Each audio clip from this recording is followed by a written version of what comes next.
SBC Media Partners presents Selinsgrove Seals Football with Pat O'Brien and Steve Briggs. Selinsgrove Seals Football on SBC Sports Live.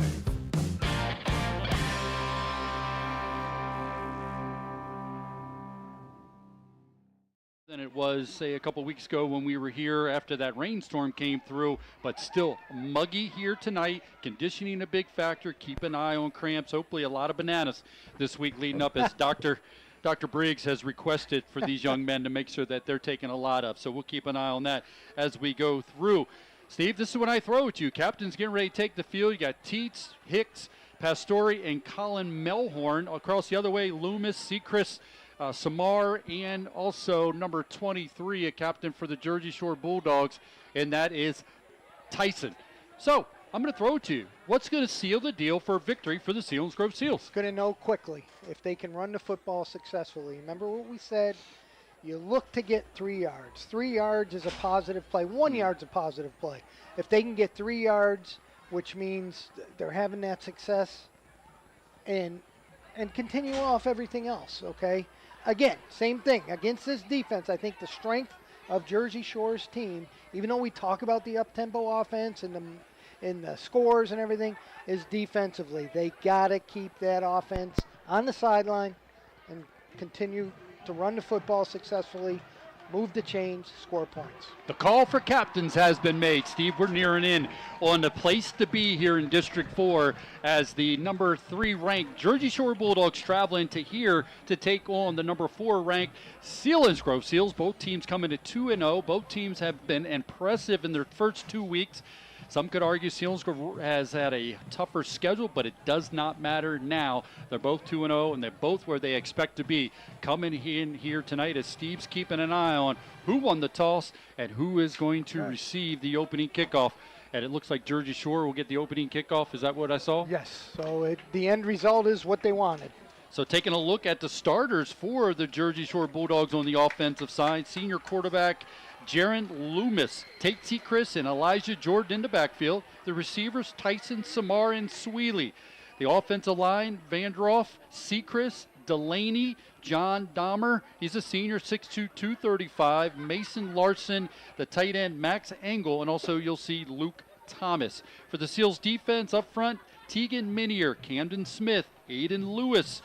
The linebackers, Ethan Miller, Luke Smith, Tucker Teets, Andrew Sassaman, while the defensive backs start with the corners, Caleb Hicks and Carlos Studer, and then the safeties, Ryan Gavison and Gavin Bastian for the Selinsgrove Seals. This has been Seals Game Day, driven by Sunbury Motors with Ford, Hondas, Lincolns in the North 4th Street Auto Plaza in Sunbury, and Sunbury Motors Kias routes 11 and 15 on the strip in Hummel's Wharf as Carter Young will tee this one up. Selinsgrove in their gray uniforms, white helmets. Jersey Shore comes out in their orange helmets, white shirt, and orange pants as Jersey Shore again will get the opening kickoff and go on offense first behind their senior quarterback, Jaron Loomis. Jaron Loomis on the season, 24 for 38, 229 yards, 2 touchdowns, and 3 interceptions in the first 2 games for your quarterback for the Jersey Shore Bulldogs. But they'll run the ball, and they'll run it a lot. And they'll look to Elijah Jordan, 36 carries, 283 yards, and he has 3 touchdowns. They'll get the ball first. Carter Young has it teed up. Talk about being a weapon. Can he kick this thing out of the end zone and not allow Jersey Shore to get a return here as you got her and also Elijah Jordan standing right on the hash at the goal line. The kick is away. It'll sail and send a return man into the end zone. It will be exactly that, a touchback for the Selinsgrove Seals. Jersey Shore will take over first down and 10 from their own 20-yard line. There's that weapon, Pat. Talking about it all year long. And what it is, it eliminates an offensive play for an explosive Jersey Shore team, and for them to have to start their drive at their own 20-yard line is a benefit to the Seals defense, and that's exactly where we're at. First down and 10 for the Jersey Shore Bulldogs. Loomis under center, gonna keep it. Look at the pass, down the right sideline. Got a man out there, in and out of his hands, defended by Hicks. Good coverage by Hicks there. And it looks like that they saw something. That was just a fake speed sweep and play action off of it. Good stuff. Looking to go to Tyson on that pass there to 5'11", 192-pound senior. Hicks on the coverage, senior defensive back for the Seals. Just underway here from Harold L. Bullock Memorial Field. If you're joining us on the YouTube channel, welcome to Seals football on a big hit. That's Ethan Miller coming in, taking Loomis off his feet at the 20-yard line. Whoa, he saw stars on that one. What a hit. I heard that one up here.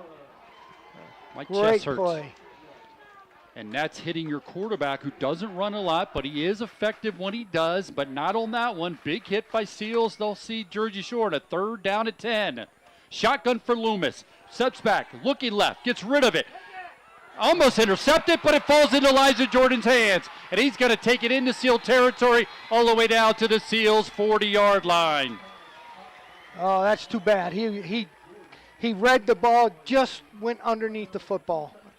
And ends up in Elijah Jordan's hands for a big first down for Jersey Shore, and they're up to the line of scrimmage. Trips to the right, Samar split to the left. Loomis in the shotgun. He's going to give it to Jordan off the right. No, that's Her's bouncing off tackles. He's at the 25 to 20. He's going to outrun the defender at the 5. Goal line. Touchdown, Jersey Shore Bulldogs. Well, we talk about explosive plays. Jersey Shore just had 2 after completely shutting them down. So this is an explosive offense. Just when the momentum in that first possession had gone Selinsgrove way on a big hit by Ethan Miller. Like I said, 2 explosive plays for Jersey Shore, and just like that, they take it into the end zone. This is a team averaging at 60 points per game, as Her will try to kick the extra point here off the Loomis hole. The kick is up, and the kick is good for the Jersey Shore Bulldogs. Coach Hicks is doing it. I was just going to say, now you just got to tell them, calm down, it's over with. There's 2 fluke plays. Let's get back into our basics and play some football. No coming in, and this is what Jersey Shore can do, and they can do it in a hurry. And boy, like I said, after a big momentum boost by a big hit by Ethan Miller, had stopped Loomis on a design run, but 2 big plays when it looked like the safety was going to come up and maybe be able to at least get a hand on it. It goes into Elijah Jordan's hands, picks up a first down in Selinsgrove territory at the 40, and then finished off by the run by Sechrist of 39 yards. Touchdown run for the Jersey Shore Bulldogs. It took 4 plays, covering all 80 yards. Just took 55 seconds. Extra point good. Jersey Shore leading 7-0. That's the Selinsgrove Ford drive summary. Now Selinsgrove will look to get a return here. Short kick goes off to the left, and it goes out of bounds. Okay, that's good. That's a plus. We'll get the ball on the 35-yard line.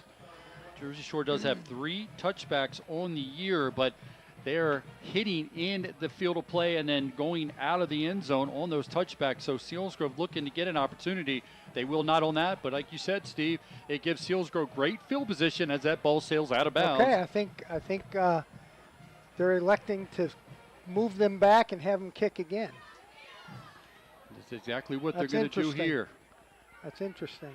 Averaging 45 to 46 yards per kickoff. So now you think about you're teeing it up at the 35-yard line. Selinsgrove could catch this ball close to their 20-yard line with the explosiveness of Hicks and Gavin Bastian back waiting for this kickoff from the Jersey Shore Bulldogs. Jersey Shore takes the lead on a 39-yard touchdown run with 11:05 to go in the opening quarter. A 4-play drive covering 80 yards. Extra point good by Her. And Jersey Shore leads 7-0. So we'll tee it up. Her will tee it up from his own 35-yard line. He approaches it here. Swip kick. Bounces over Tucker Teet's head. It's going to roll down to the 5-yard line. He reverses his field between the hashes. Bounces off a tackle. Goes away from another guy. He's into Jersey Shore territory. 40, 30, 20, 15, 10, 5. Touchdown, Selinsgrove Seals. That's how you erase. That's how you erase that play. Wow. Tremendous. I think the Selinsgrove return team knows something that we don't know. They declined the ball on the 35. It went over Tucker Teet's head on the squib kick on a crazy bounce. He picked it up and returned it for a touchdown. And you called it, Pat. He called it. You guys, this guy's unbelievable. He called that when we were walking in the stadium tonight. 95 yards. Carter Young will attempt the extra point to tie this one up. Plenty of distance up, good. And it's good. So a 95-yard kickoff return by senior Tucker Teets ties this one up for the Seals after the extra point by Carter Young is good. And it's a 7-7 ball game. Steve, there's 10:51 to go here in the opening quarter. This is amazing. What are we on pace for here? This is amazing. Boy, that's how to respond. You know what?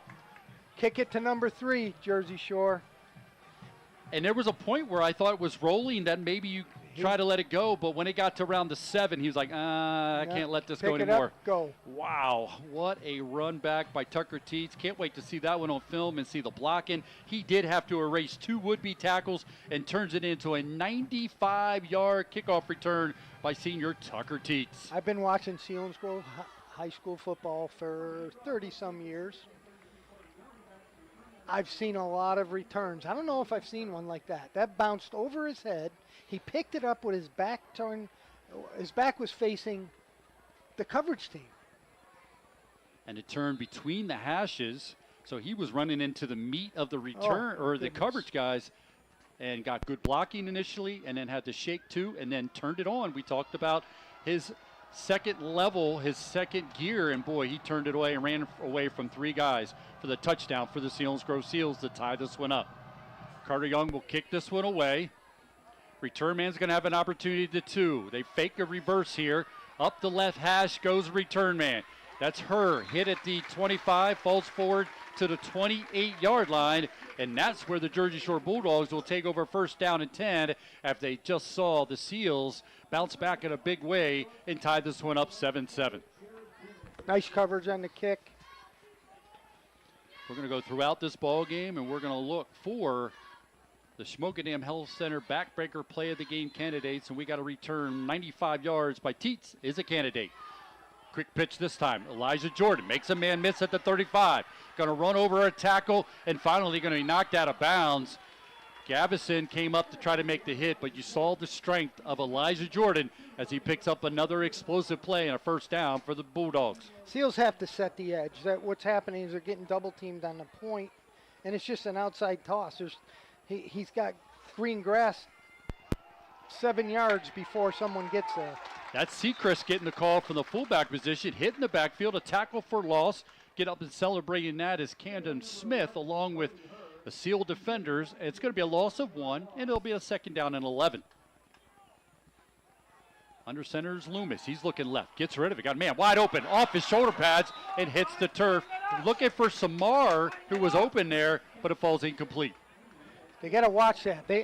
What we talked about in pregame, they were looking at the defensive backs were looking at their call, and he wasn't aligned, 22, and they picked it. These guys know what they're doing. They know where to attack. Studer playing the corner position on the right side. Studer, I'm sorry, Yep. yes. They're going to go with trips to the left this time. Lomas is going to roll to his right, though. Looking for the stop. Almost intercepted that time by Sassaman. Knocked away by Sassaman. Be a 4th down, and Jersey Shore will punt this away, trying to pin the Seals deep in their own territory. This will be her that will jog out and punt this one away. He does everything. He's in one of those Jersey Shore types, can kick field goals, runs the ball, and it's a punter here. Dropping back will be Tucker Teets as he's going to make his way to about the 15-yard line, waiting for the snap here. Kick is away. Good high kick. Tucker Teets is going to call for a fair catch and make the catch at the 20-yard line, going into a Jersey Shore defender, but able to secure it and give Selinsgrove good field position at about the 20-yard line to start first down and 10. Selinsgrove football on the SBC Sports Live, sponsored in part by Sunbury Motor Company, Northumberland National Bank. 7-7 ball game here, 10:02 to go in the first quarter. Seals break out of the huddle. First offensive play here for the Seals. 5 receivers to each side. I formation behind Pastore. Bastion will go in motion. They're going to give it to the fullback. Straight up the middle. Pulling his way beyond the 25-yard line goes your fullback. Was that Bullington getting the carry there. Comes in averaging 6 yards a carry last week, and he's going to make the most of it. Oh, Seals going with like the up-tempo. The up-tempo on the Seals, though. On the 2nd down and 5 call here. Pastore under center. Looking over the defense. Looks to Coach Ferraro to get the final call here. Signals out the defenders. The lights come on here at the stadium. Teets gets the call. Big hole, 2nd level. He's to the 35, still going. And finally going to be tackled when he gets out to the 38-yard line for Tucker Teets. Big hole in front of him, picks up the 1st down. Okay, Jersey Shore's in a 3-4 defense. They're playing 2 high safeties. That's good to run the football against. There's no run support there. So they just moved a man down. So right when I spoke of that. Fullback gets the call again, going forward, leaning forward, positive plays as you speak of, Steve. That gets it to the 40-yard line. It's going to be a 3-yard pickup.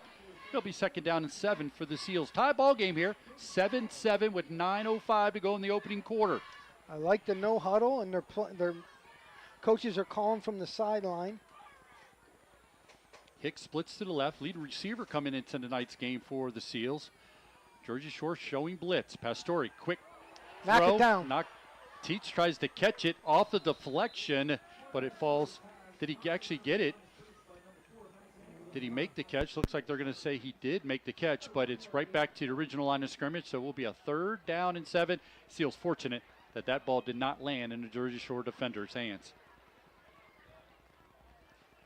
3rd down and 7. Gavin Bastion will split far to the right. Bastion comes in tonight with 3 catches for 19 yards, looking for a breakout game from your junior receiver.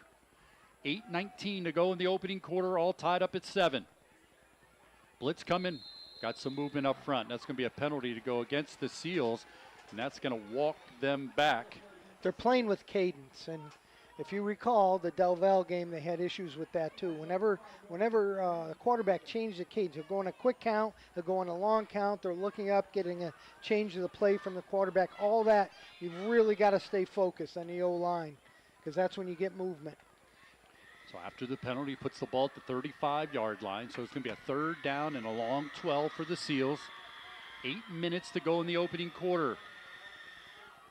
Man goes in motion from right to left. Pastore, quick drop. Look at a slant to Bastion. Makes the catch at the 35-yard line. It'll be a short of a 1st down by 2 yards. See what Selinsgrove does here. They're going to jog out Carter Young to punt this one away. I like it.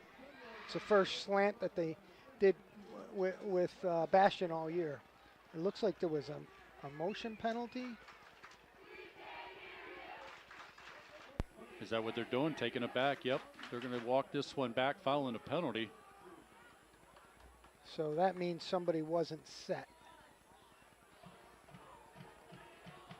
Yep, that's exactly what it was. Going to keep you updated on scores going on around other parts here on the high school venue. It's called the Aubrey Alexander Toyota Out-of-Town Scoreboard. We'll check in with games going on. So that's a penalty. They're going to walk Selinsgrove back to the 30-yard line. So now got to hurry up. The clock's.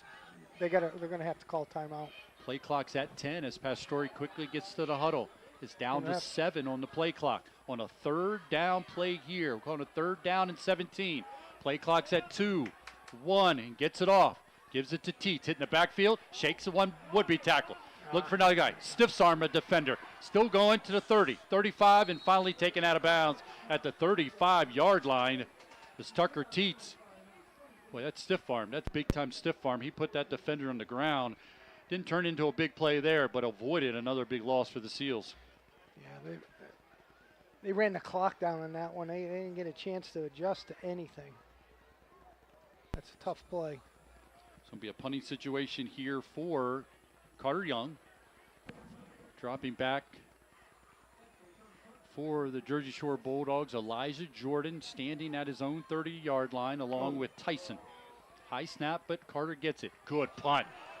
Turns it over. Is a sail to the 10. Down inside the 10-yard line. flipping the field, as you talk about so often, and nobody does it better than Carter Young as he booted it beyond. It looked like it was going to go out of bounds, but it stayed in, rolled, got a beautiful punt there line at the 6-yard line for your all-state special teams player, Carter Young. So Jersey Shore will take over at their own 6-yard line. Game tied at 7-7. Selinsgrove's lone score came off a 95-yard kickoff return by the Selinsgrove Seals. Handoff to the deep man. Hit the line of scrimmage. Looks like Her's going to get it out to about the 8-yard line. So it'll be a second down. We'll call it 8 to go here. A 58-yard punt by Carter Young to put the ball out at the 6-yard line. And that's where Jersey Shore started this possession. 2-yard pickup, second down and 8. Loomis gives it to the deep man. That's Sechrist. That's Sechrist, the fullback there. Nothing there as he gets it to the 12-yard line. Short of a first down. It'll be a third down and a long 4-5-ish here for the Jersey Shore Bulldogs. It's going to be wide side play. The wide side would be to the left as Loomis is looking to the left. Gets rid of it. And an easy catch that time. Studer comes up and makes the stop at the 21-yard line, but that's a first down pickup for the Jersey Shore Bulldogs. That's seemed kind of easy there. That's a long cross-field play, but see how they want to attack the wide side of the field. Back and forth as you talked about. Now they're going to the right. It's going to be a pitch this time. Hit in the backfield. That's Ethan Miller making the stop. That's Sechrist on the carry to the 26-yard line. Pick up a 5, second down and 5 for the Bulldogs. Watch it go wide side the other side now. This is all designed. Wide side left this time. They're going to go to the left. That's Loomis keeping it. He's got a lot of room. Being chased from behind, he's going to get a first down to the 35-yard line. He's upended, but a first down pickup. That's Studer on the stop, but the Bulldogs pick up a first down. Look at other scores going on around as a part of our Aubrey Alexander Toyota out-of-town scoreboard. Montoursville, Lewisburg, 0-0. Southern and Loyalsock, 0-0. This time going straight up the middle of the Bulldogs. That's Sechrist once again. He's going to get 4 on the carry, second down and 6. Danville up on Central Columbia, 7-0. Midwest trailing Milton, 7-0. Mount Carmel Warrior Run, 0-0. Loomis looking out here, got a man, making a catch at the 40 after shaking a tackle, dragging defenders close to the first down markers. Making the catch that time for the Jersey Shore Bulldogs was Sweesley, the senior, 6'1", 172. Somebody, Bullington came out. I don't think they've got the first. Maybe they do. They haven't moved the chains yet. I call it third down and 1. It's tight formation this time for the Bulldogs. The whistle is going to stop here as officials are going to walk up and have a conversation here. That should be a first. Well, they picked the ball up now, so now they're going to reset the ball. All right, now they're going to reset it. Tight formation here for the Bulldogs. They have Loomis is a big guy for the Jersey Shore Bulldogs as he's going to walk up behind center. Unbalanced line to this side. He's going to go straight forward, and he's going to spin with that continuous effort and pick up the first down for the Bulldogs. Look at Loomis, the senior at 6'3", 225, and he just fell forward that time, giving up a couple yards, but enough for a first down for the Bulldogs. Not up. It's 7-7 between the Bulldogs and the Seals. Fullback Sechrist gets the call. He's going to get 2. That's the call that time. We stopped by Camden Smith. 1-yard pickup they're going to give him. 2nd and 9 for the Bulldogs. 4:15 to go here in the opening quarter. They were not set. Loomis rolling to his right, looking, being attacked, in and out of the hands of. There's a flag. The flag finally comes out. Yep. Intended receiver that time, 23 Tyson, but there's a block flag. in the back, but they were not set on the play, and I don't know if that was a call as well. If it is, they'll go with the block in the back, but. They haven't moved the ball yet. Jersey Shore's lining up at the 46-yard line, their own 46-yard line, waiting to be able to snap it, but the officials are going to walk this penalty off as they're going to spot it down at the 42-yard line. So it'll be a second down here, calling it second down and 15 with 4:10 to go here in the opening quarter, all knotted up. Now they're going to walk off the second penalty. Is that what you're talking about, Steve? Yeah, there were 2 flags. So now it puts it at the 37-yard line. Second down play here. Loomis in the shotgun with receivers to each side. One back in the backfield. Loomis rolling to his left. Looking.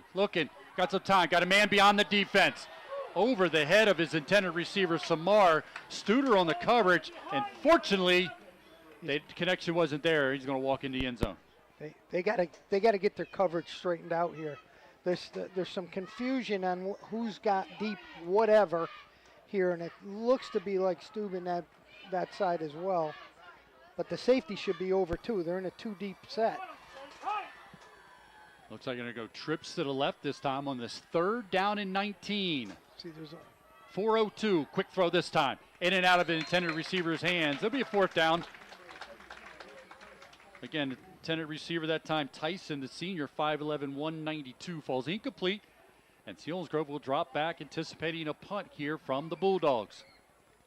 Had an explosive start to this game. Jersey Shore got on the board first with 11:05 to go in the opening quarter on a 39-yard run. And then Selinsgrove's lone score, a 95-yard kickoff return following the Jersey Shore touchdown. But it's locked up at 7-7. Short kick. Tucker Teets is going to call a fair catch at the 27-yard line. Selinsgrove will take over, 1st down and 10. Trying to put a drive together here to get the first lead of the game. Again, all knotted up at 7-7. I did like that the officials did call the non-set call as well as the block in the back there. You got to remember, this up-tempo is taxing on the officials as well. They've got to get to the right spot each play and see everything. I was glad to see that. That's the first time they weren't set in their up-tempo and they called it. Good job, officials. Boy, can you imagine people ever heard me say that? Like, who is that? That ain't the Steve Riggs I know. I formation behind Pastore. 1 wide receiver split to the right. Pastore, long count. Gets snapped, give it to Teets, going right. He's going to pick up a positive yard off of strength that time, dragging a couple white shirts close to the 29-yard line. It's going to be a pickup of maybe 1.5, a second down, and a long 8 here for the Seals.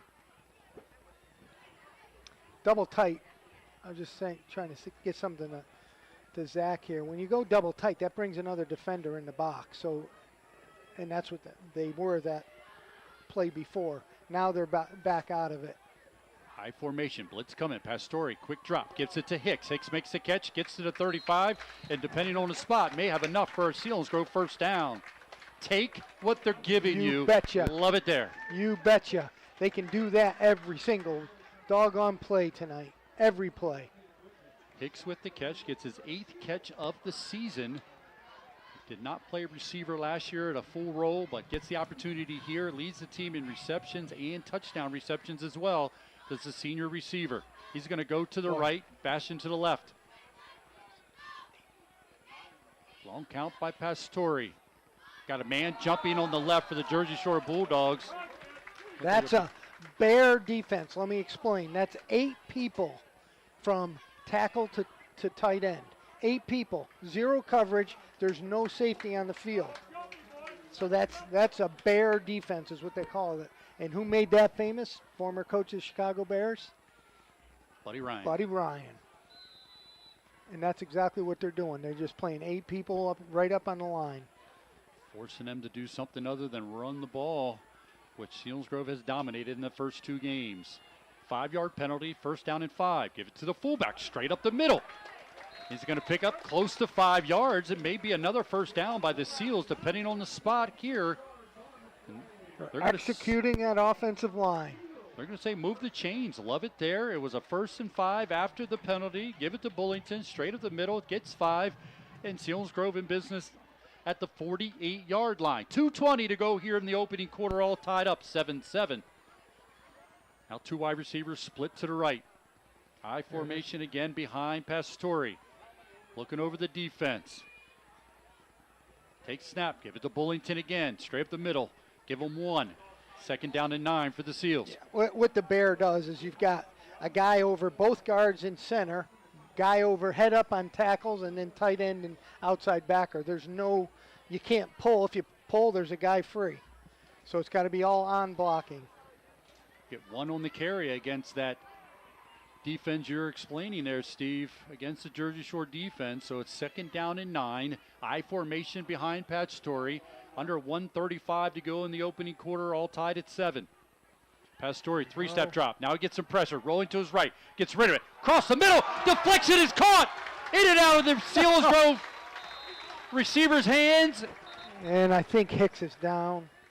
And that's Sassman making the catch off the deflection, and Hicks is down at the 39-yard line as JT will make his way out to check on Hicks there. I want to remind you that Selinsgrove Football on Eagle 107 is sponsored in part by Shamokin Health Center, Tri-County Tag, and Weichel Busing. We had a deflection a week ago in and out of the hands of Bastian into Caleb Hicks's hand, turned into a 56-yard touchdown reception. Boy, this one's another deflection, and it's benefits Selinsgrove as it goes into Sassman's hands, and he's able to pick up a 1st down into Jersey Shore Bulldog territory at the 32-yard line. That's great concentration. Let's hope Hicks is okay. Hicks is talking to the officials right now. What that conversation's all about. While they continue to take a look at Hicks out on the field, get a chance to hear from Murphy O'Brien as she gives our Seals athletic rundown. Just an opportunity to hear about the other teams playing here in the fall. And we do it each week, and we appreciate our beat reporter, Murphy O'Brien, giving us the update on what's happening around the Selinsgrove Area School District. So let's check in with Murphy O'Brien. This week, the girls' tennis team dropped to 1-4 on the season with a loss to Central Mountain. The girls' soccer team dropped a close one to Lower Dauphin. The boys' soccer team had their 3-game win streak snapped with a loss to Lower Dauphin. Cross country, field hockey, and golf were all postponed due to weather this week. The golf team was in action this afternoon. This is Murphy O'Brien. Join me each week for the Seals Athletic Rundown on Eagle 107 and eagle107.com. Now we send it back to the booth with my dad and Steve Briggs. Appreciate that from Murphy O'Brien as Hicks is making his way to the sideline with some assistance from JT. Keep an eye on that as he's an important dynamic in the Selinsgrove on the offensive side and defensive side. But again, appreciate that rundown from Murphy O'Brien giving us the Seals athletic rundown. We do it each week. 1st down and 10 for the Seals following that catch by Sassman off the deflection. They have it at Jersey Shore 31-yard line. Pastore looks right and is going to throw it away. Had nothing there. Decides to throw it into the dirt to avoid anything there. Wyatt Teets was the intended receiver closest to that pass. I think he wanted Bastian, but Bastian did come free.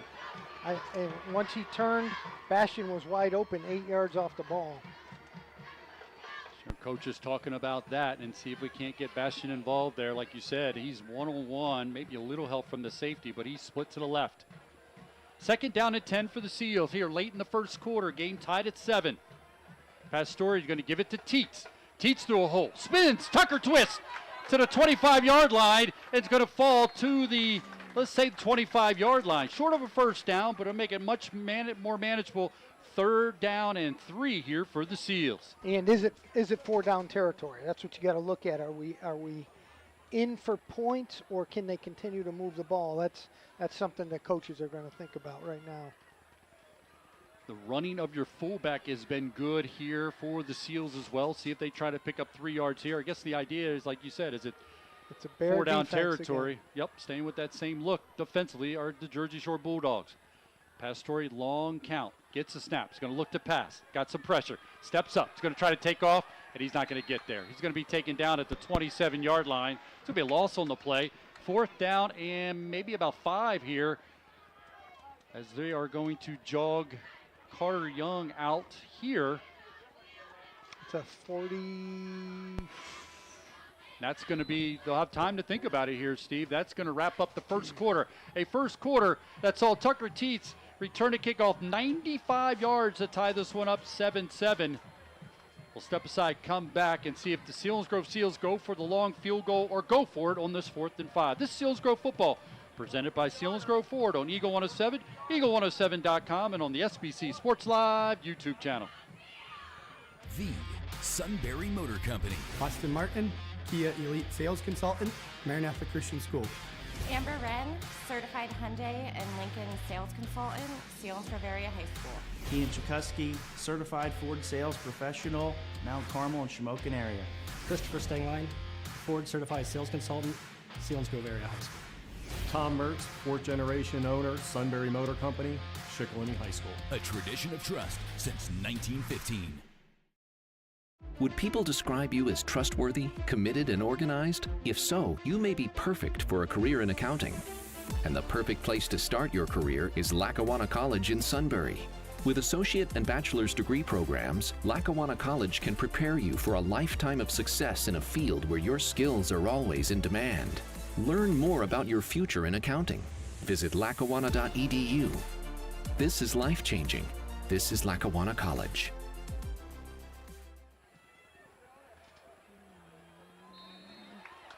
Missed it. So Carter Young tries a 43-yard field goal, goes wide left and no good. So turn the ball over on downs and go back to the Jersey Shore Bulldogs as we start the second quarter here. Looking at the scoring recap of that first quarter, Jersey Shore got on the board first on a 39-yard touchdown run by Sechrist. Extra point good, and it was 7-0 lead at that point for the Jersey Shore Bulldogs. But Selinsgrove would return the ensuing kickoff. Tucker Teets taking it 95 yards off the bounce and returned it for a touchdown. And that's where we stand, 7-7, as we're moved into the second quarter between the Bulldogs and the Seals. Quick handoff there, nothing much, maybe a yard. 2nd down and 9 for the Bulldogs. They tried an outside sweep again, which they did contain it. Seals contained it on this side, and it looked like Teets that did it. Loomis drops back, 2-step drop, throwing it out there. He's got a man making the catch at the sideline to be knocked out of bounds. So a quick throw that time by senior quarterback Loomis, able to get it out there to Tyson. Going to be a 3rd down and short here for the Bulldogs, quickly up to the line of scrimmage. 3rd down and 1, right up the middle. They're going to have a 1st down. Goes Sechrist using that strength to take it close to the 35-yard line. 1st down for the Bulldogs. The umpire's not even in his proper spot, and they're snapping the football. The referee's got to take advantage of this thing. Jeez. 1st down and 10 for the Bulldogs. Jumping up front by a host of defenders for the Seals. Looks like it's going to be a walk-off against the Selinsgrove Seals. Seals had 4 penalties a week ago. They get one here as we start the second quarter. Looking for Schmokendam Health Center backbreaker plays of the game. We make them candidates, and at the end of our broadcast, we announce who the Schmokendam Health Center backbreaker play of the game is. After the penalty, it'll be a 1st down and 5. Man goes in motion. That's Tyson. Inside handoff this time to Sechrist. Trying to drag a defender and does to get it to the 43-yard line, but short of a 1st down. It'll be a 2nd down and 2 for the Bulldogs. A game that started with all kinds of fireworks has really settled down here. 7-7 ball game here in the second quarter. Fullback gets the call to be short of a 1st down there. Back to the line of scrimmage, maybe a half-yard pickup. So this is going to be a 3rd down and short for the Bulldogs. That time their tempo may have taken them out of the game a little bit. They weren't, the right side of the offensive line for Jersey Shore didn't even get out of their stance, and they snapped the ball. Wyatt Teets is at the corner position on the right side, just joined us. Hicks came out of the game and has not returned at this point. 4th down here, Loomis gets the call. He'll fall forward. Officials haven't moved yet. Yeah, it's now he's going back. It's wow, that was a. It should be a 1st. The referee here started on the 39, got to the 40, started going back to the 39 again, and now he's at the 41 for a 1st down for the Bulldogs. Tyson goes in motion. He gets the call, stretching it to the sideline, being chased from behind and be hit, taken down at the 49-yard line. That's going to be a 5-yard pickup for the Bulldogs into Selinsgrove territory.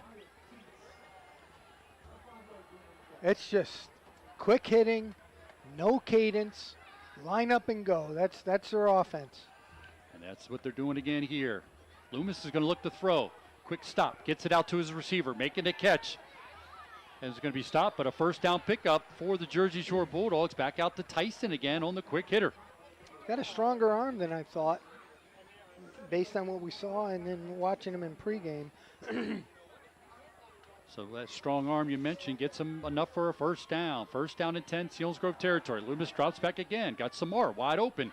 He's going to be tackled as Wyatt makes a stop at the 36-yard line. But they're going to take what you talk about, Steve. It's there. They're going to just keep hitting those hitters, and they're picking up 5 yards on the throw. They're setting up a stop and go because it's just stop routes. He crosses the line of scrimmage and stops.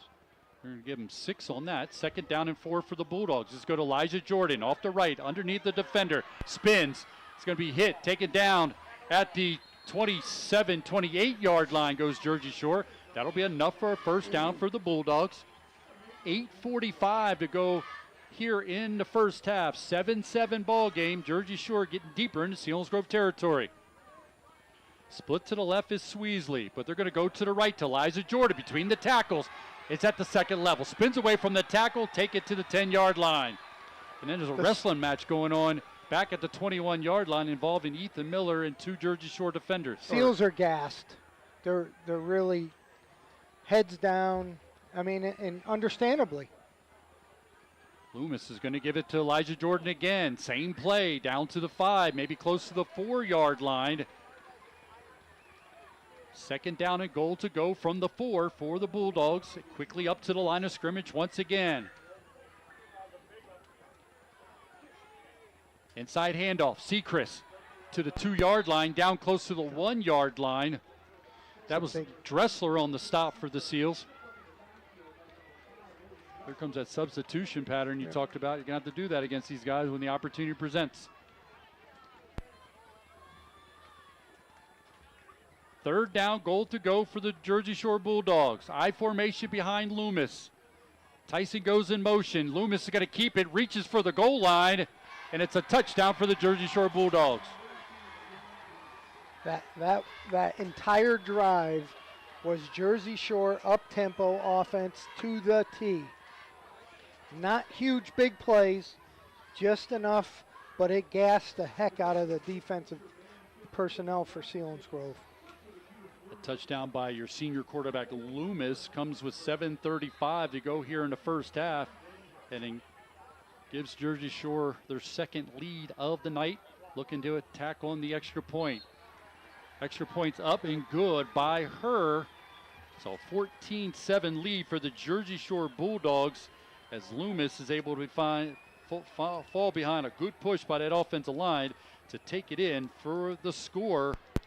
For Loomis, that is his 3rd rushing touchdown of the season for the Jersey Shore Bulldogs. 15 plays.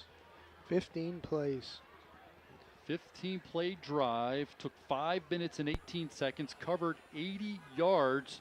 That came after the missed field goal by Carter Young, and it finished off with a Loomis 1-yard touchdown run as Jersey Shore regains the lead over the Selinsgrove Seals after the extra point's good. They lead 14-7 over the Selinsgrove Seals. Impressive drive right there, Pat. They've gotten better, believe me. And I say that, and they average, 60 points a game, but they didn't show that type of a execution in their offense. That was a really nice drive by Jersey Shore. Again, a 15-play drive covering 80 yards, 1-yard touchdown run by Loomis. That's the Selinsgrove Ford drive summary. Now, Selinsgrove was able to return at 95 yards the last time off of her kickoff here. He has 3 touchbacks on the season, but it could be an opportunity for a return here. It's a swip kick. And Selinsgrove's going to recover it in Jersey Shore territory at the 49-yard line following the kickoff by her. Don't know if that was a squib kick by design or he just missed it, Pat. Well, the benefit of whatever that thing was, is Selinsgrove has it at Jersey Shore's 48-yard line. It doesn't have to go 10 yards for the returning team to jump on it. A lot of people think, oh, it's got to go 10 yards for it to lead. No. As long as it's kicked, they can get it wherever, and they've got it on the plus side of the 50. They were heads up there, unable to recover it. Didn't see who got the recovery, but Selinsgrove first down and 10, trailing 14-7. I formation behind Pastore.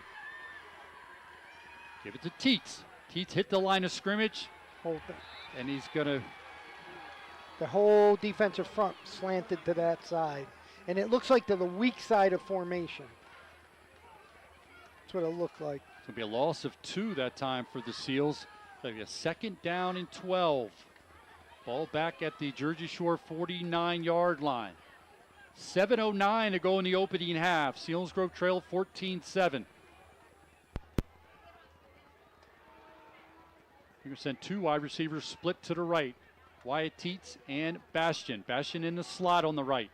Pastore's going to drop back, looking straight over the middle. It's got his tight end making the catch, giving him forward momentum at the 43-yard line, maybe the 44-yard line. So that'll be a 3rd down and 6, maybe 7 after the 3-yard pickup. I like it.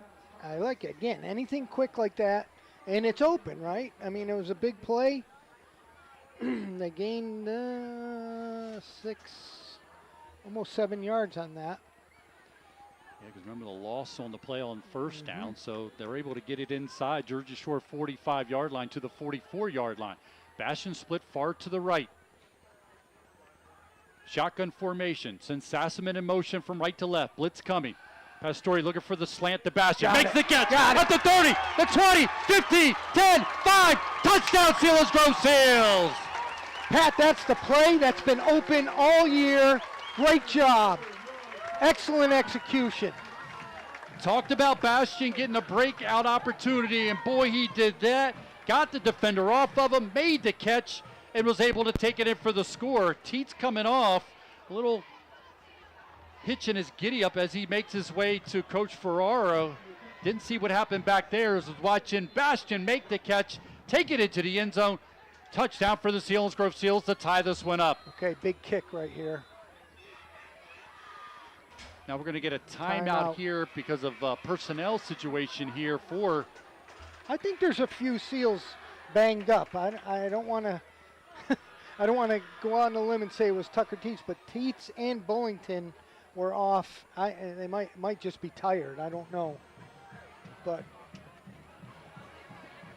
Bastian making that catch, something we saw a lot from him over the last 2 years, and boy, let's see if that gets him going. He got the ball, caught it with his hands, tucked it away, shook a defender, and you said it, as soon as he shook that one defender, he was gone. They motioned across, ran a slant away from the side away from the motion, and it's just inside leverage on the receiver. There's no safety.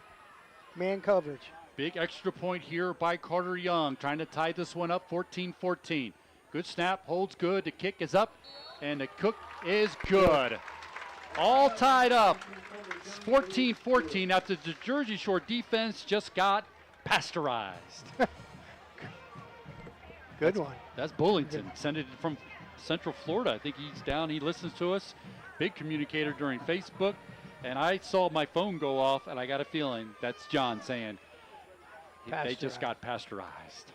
What a big answer that is for not only Selinsgrove, but for Mark Pastore, because we know we go as far as Tucker Teets and the connection, especially with Hicks coming off, with the connection between Pastore and Gavin Bastian, and we see it there on that 44-yard touchdown reception by Bastian. It's his first of the season. Mark Pastore's 3rd passing touchdown of the season. That was just a 3-play drive covering 47 yards, took 1 minute and 29 seconds. Extra point good, and we're all knotted up at 14-14. That's the Selinsgrove Ford drive summary. 1, 2, 3, 4, 5,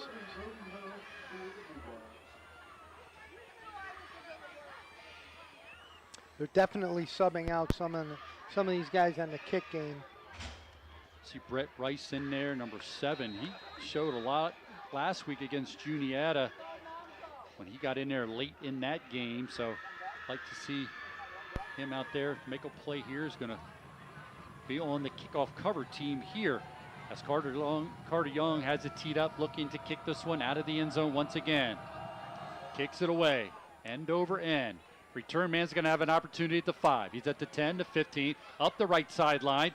Got some room to the 30, out to the 33-yard line. So you see the difference there when you're unable to kick it into the end zone. It gives a good team like Jersey Shore a great opportunity on a return, and they make the most of it. They'll have great field position at their own 34-yard line. After this play, get an opportunity to look at some updated scores on other games here in the high school venue. Here it's 14-14 with the most recent touchdown was Bastion, 44-yard reception from Mark Pastore. Handoff goes to Tyson, going from left to right. Defense is stringing it out, and it'll be stopped at the 35-yard line. They have to get set right here because it's going back to the wide side. That was a long 1-yard gain, Pat. And like you said, now they have it on the left hash, and they look like usually they'll go back to the right. Selinsgrove looking to show blitz here.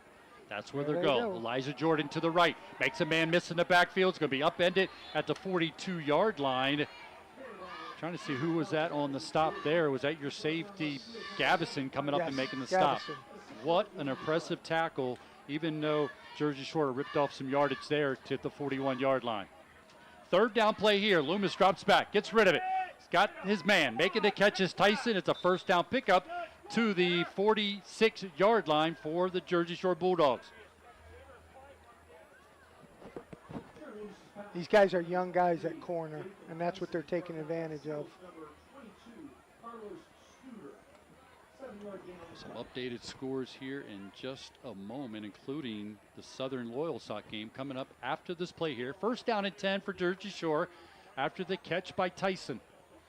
5:05 to go in the opening half, all knotted up at 14-14.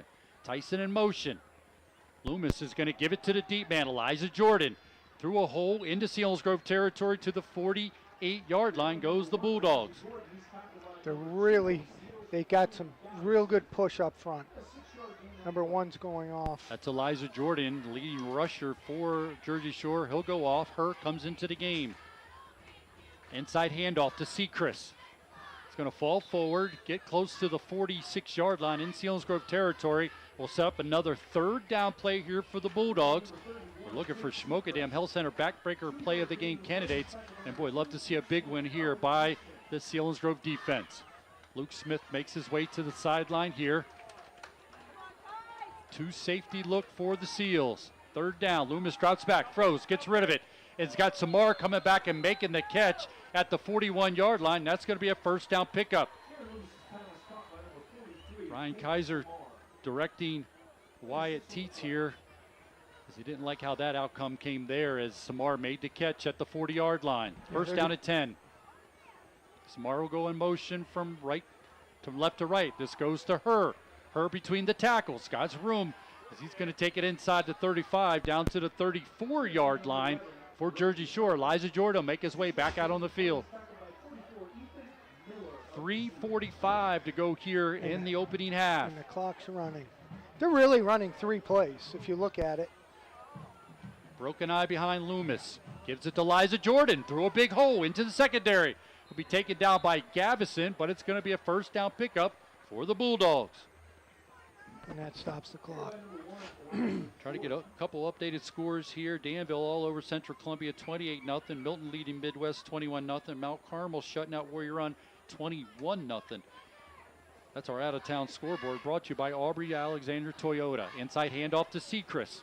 Following behind right off of the block of his lineman. Get close to the first down marker inside the 20 to the 19-yard line goes the Bulldogs. Dresser into the game. Coming off the side here is that Ethan Miller as he's getting a break here on the sideline. Elijah Jordan gets the call off the right. Have enough for a first down to the 16-yard line First down and 10. They're running this so fast. The tempo is so fast. It's even hard to see what plays they're running. That sounds crazy. They set the chains here. Up to the line of scrimmage are the Bulldogs. 2:50 to go in the opening half. Boy, He's going to go to Elijah Jordan. He's going to be hitting the backfield. Still falls forward for about a 2-yard pickup. Maybe 1 yard after he stopped there at the 15. So second down and 9. Derek's been known to call timeouts here in these situations. He may need to. And I'm only saying that because they're gassed. It's full out sprint. Loomis is going to pitch it to Elijah Jordan going left, or that's her hit at the Tucker 15. Teets. Tucker Teets on the stop, gets to the 14-yard line. So big third down play here. We're going to call it third down and 7. Coming up on 2:05 to go here in the first half. All knotted up at 14-14. Loomis rolling to his right. Looking, gets rid of it. He's got a man who's going to fall to the turf. That's Tyson, makes the catch at the 4. That wasn't even a good throw. He just was underneath the coverage and stepped up. So sets up a first down, goal to go at the 5 for the Bulldogs, trying to regain the lead here late in the first half. Man goes in motion. Inside handoff to Sechrist. Steps over a defender into the end zone. Touchdown for the Jersey Shore Bulldogs.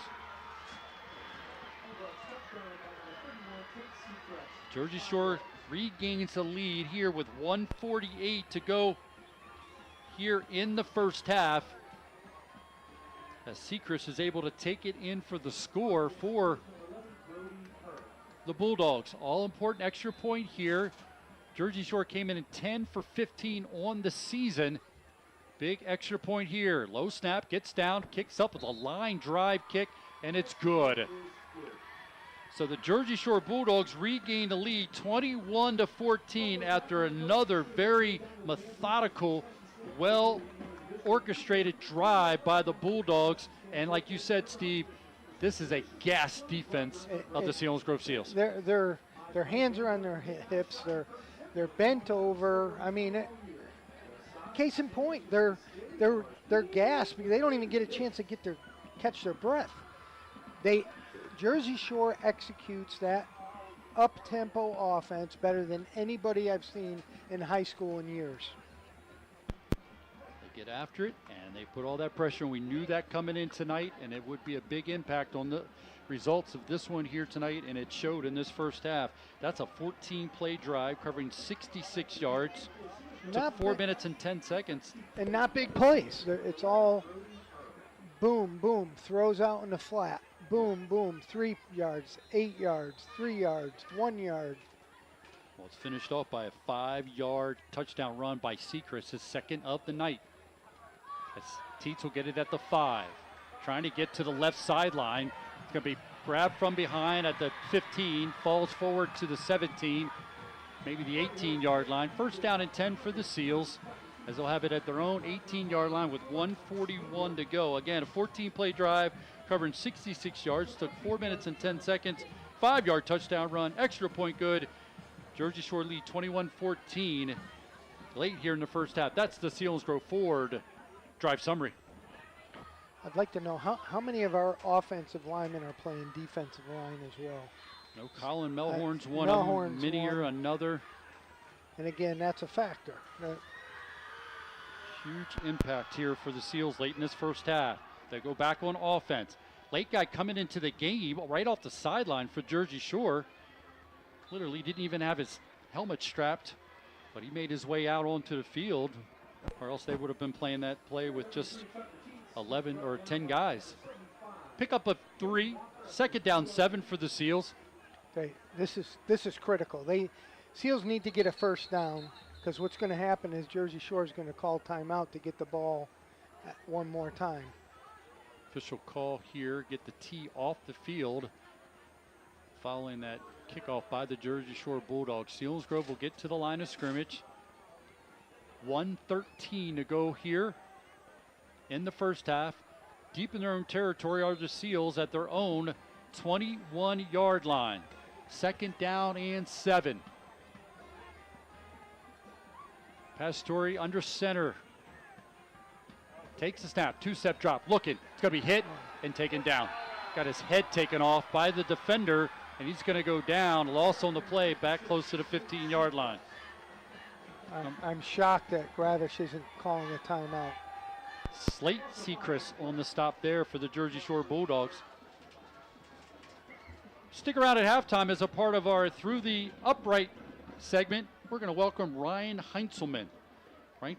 He kicked for the Seals back in 2003 to 2005. Wore number 45. Also played linebacker, fullback, and starting at both his senior year. It's all a part of our Through the Upright segment coming up at halftime. Handoff to the fullback.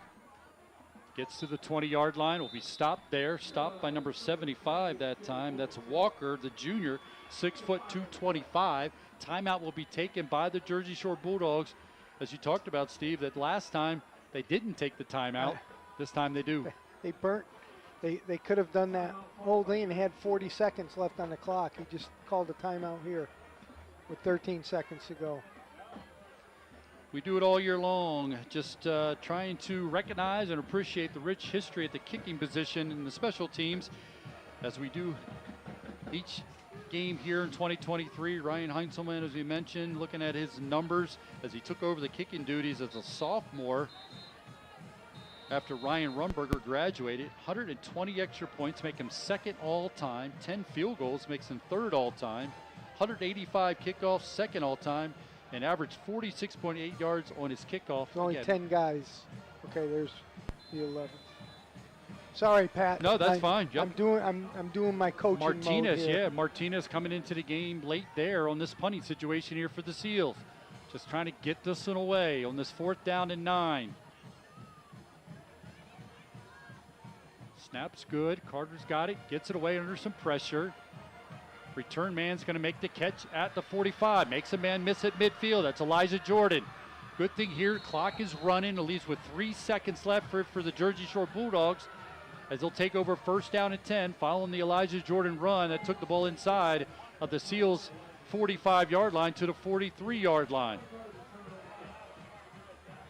Now you talk about coaches here. Keep everything in front of you. Absolutely.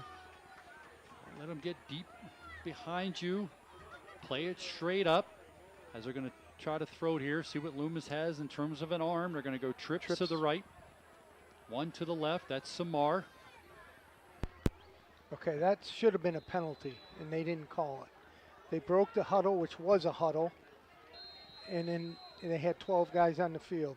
Now timeout's going to be taken by Derek Hicks here, and well, that's our McNamara for you, our official. He's been part of some infamous situation here at Selinsgrove over the years, and why don't you throw a flag there? I don't. You can't. There's 12 people on the field. 12 people on the field. They broke the huddle, which was the first play. Okay. And then the guy ran off the field right in front of the referee. It should have been a flag, and they didn't. So Selinsgrove now had to burn a timeout. But get everybody on the right page. Nobody behind you, as you said. They've got trips into the boundary here, which is a different formation. I'd say watch the throw to Elijah Jordan, like a quick 5 and out, because he's explosive. Be careful that way. I'm not sure what Loomis has in terms of an arm. You got to watch about a defensive penalty. Selinsgrove has 4 guys in a prevent standing at the 25-yard line. Loomis has got a good arm. Gets rid of it. He does. It's going to be intercepted and taken into the end zone. Selinsgrove going to try to return it, coming back the other way. Up the right sideline, intercept, and Elijah Jordan takes him to the turf. Could get a face mask there. They do not call it, but Selinsgrove will go into halftime trailing 21-14 to the Jersey Shore Bulldogs. Don't go anywhere. We'll have the scoring recap, got our stats from our stat man, and also check in with Ryan Heinzelman as part of our Through the Upright segment as we recognize the rich history in Selinsgrove kickers and special team play over the years. Selinsgrove trailing at halftime 21-14. This Selinsgrove football presented by Selinsgrove Ford on Eagle 107, eagle107.com, and on the SBC Sports Live YouTube channel. At Zerman's, we know buying a vehicle is an important decision, and we treat it that way. No matter if you are buying one of our pre-owned vehicles for under $10,000 or a brand new fully loaded Chrysler, Dodge, Jeep, and Ram, or any vehicle in between, our friendly and knowledgeable staff works hard to offer quality vehicles and a great experience. We've been proud to be serving your transportation needs since 1889, So if you're tired of having to give your social security number before going on a test drive or a blood sample before getting your trade appraised, maybe it's time to experience what we call the Zimmerman difference. The Northumberland National Bank, proudly serving our community for over 120 years. And now we've taken a giant leap into the future with a brand new online and mobile banking experience. Our mobile app lets you manage your finances from the comfort of your home or on the go. With remote deposit capture, simply snap a picture of your check and it's deposited securely into your account. Experience the ease and convenience of banking like never before, like checking your credit score on the go or applying for a mortgage right from your home. Visit our website at noribank.com, the Northumberland National Bank, member FDIC, equal housing lender. When you shop at Wise, you now get rewards points for almost everything you buy. From coffee to croutons, seltzer to salad dressing, mustard to moose tracks. And all those points add up to big savings on food and fuel. Saving money? That's smart. Earning points every time you shop? That's Wise. Eat better, spend less. That's Wise. See wisemarkets.com for program details and exclusions. Keep on trucking at Blaze Alexander Ford. We currently have the largest selection of F-150 trucks in the area, and we're taking up to $7,900 off. If you're looking for an F-150, an F-250, gas or diesel, we've got them. Plus, we've got the Bronco Sport, the Explorer, the Edge, and the Escape, all at the area's lowest price guarantee. If a pre-owned vehicle is what you're after, we currently have over 150 pre-owned vehicles in stock, starting at just $99 a month with a warranty. Only at Blaze Alexander Ford, Route 45 in Lewisburg, where you're always going to get the lowest price guaranteed.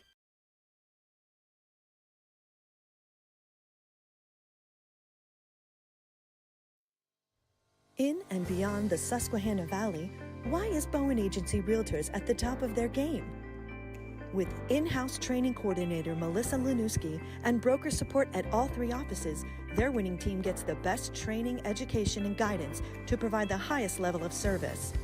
Christine Horton and Heidi Dunnigan team up for the perfect play. Bowen Agency Realtors, Lewisburg, Sunbury, and Selinsgrove. All hustle, no hassle. Tucker Teets took the ball off the turf, had to retreat 15 yards, picked it up at the 5-yard line, reversed his field, shot through the hashes, and took it 95 yards for a touchdown. That came with 10:51 to go in the opening quarter. The extra point good by Carter Young, and we were knotted up at 7-7. That would be the score at the end of the first quarter, 7-7 ball game. Jersey Shore would regain a lead on a Loomis 1-yard run. That came with 7:35 to go in the first half. That was a methodical drive of 15 plays, covering 80 yards, took 5 minutes and 18 seconds. Extra point good by her, and Jersey Shore led 14-7. Selinsgrove come back in a big way on another explosive play. This is a 44-yard touchdown reception by Bastian, his first of the season, and it was Pastore's third passing touchdown of the season. Again, that came from 44 yards out. That took only 3 plays, covering 47 yards. Extra point good, and Selinsgrove knotted up at 14-14. But in the latter part of that first half, the Jersey Shore Bulldogs put together a 14-play drive, covering 66 yards, took 4 minutes and 10 seconds. 5-yard touchdown run by Sechrist, his second of the night. That came from 5 yards out. Jersey Shore to regain the lead. Extra point good. They led 21-14. And that's where we stand at halftime. The Selinsgrove Seals trailing the Bulldogs 21-14. Taking a look at some other scores going on here. Southern Columbia all over Loyalsock 22-7. Shamokin leading Mifflinburg 27-14 as Shamokin looking to get their first win of the season. Danville shutting out Central Columbia 35-0. Warrior Run trailing Mount Carmel 21-0. And again, a part of our Blaze Alexander Built For Tough game of the week. That is the Southern Columbia game. Again, Southern Columbia leading Loyalsock 22-7. Take a break, come back, continue with the halftime here as the Jersey Shore Marching Band entertaining a crowd here on a beautiful night. Bit muggy, but a good night for football. Selinsgrove trailing here 21-14. We'll come back. We'll give you a Through the Upright segment as we'll welcome Ryan Heinzelman. Played for the Seals back in 2003, 2005. He's a part of that rich history of kickers and special teams for the Selinsgrove Seals. So we'll hear from him after this break. Also get stats from our stat man, Zach Shower. Selinsgrove trailing 21-14 here at half. This Selinsgrove football presented by Selinsgrove Ford on Eagle 107, eagle107.com, and on the SBC Sports Live YouTube channel. At Zerman's, we know buying a vehicle is an important decision, and we treat it that way. No matter if you're buying one of our pre-owned vehicles for under $10,000 or a brand new fully loaded Chrysler, Dodge, Jeep, and Ram, or any vehicle in between, our friendly and knowledgeable staff works hard to offer quality vehicles and a great experience. We've been proud to be serving your transportation needs since 1889. So if you're tired of having to give your social security number before going on a test drive or a blood sample before getting your trade appraised, maybe it's time to experience what we call the Zerman difference. High school football season is here. Cheer for the Seals with us at the Selinsgrove Dairy Queen. There's no better place to celebrate. We have your favorite eats and treats from burgers to blizzards. And don't forget our ice cream cakes. Selinsgrove DQ Grill and Chill for the win. Go Seals.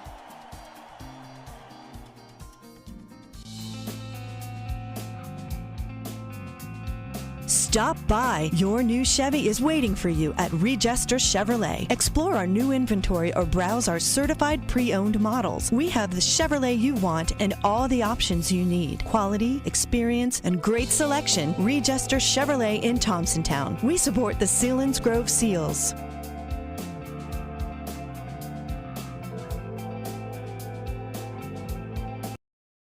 Buy the best pre-owned vehicle from the area's #1 certified pre-owned Ford dealer, Selinsgrove Ford.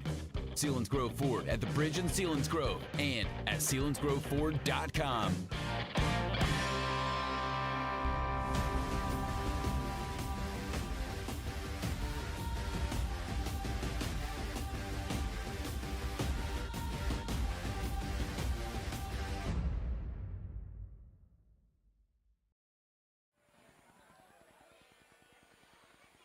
Welcome back to Harold L. Bolig Memorial Field. Pat O'Brien, Steve Briggs. We're at halftime. Selinsgrove trailing 21-14, but Selinsgrove will get the second half kickoff. Something you, Steve, and I, we talk about all the time. Defer it, play to halftime, go and make your adjustments after you've seen the team play for a whole half. So they will get the second half kickoff, and it's been the biggest part of this game so far for the Seals is the fact that Jersey Shore cannot kick it into the end zone, and Gabe Tucker-Teets had opportunity to return it 95 yards. And I'm sure that the rest that they're getting is key right now. Believe me, they were gassed. Well, and speaking of kicking off, as we know, we've deemed Carter Young as the weapon. And as he did against the first game out against Del Val, they did not have a touch or an opportunity to return. Fair catch and punt and kicking it out of the end zone. As I welcome our guest, Ryan Heinzelman.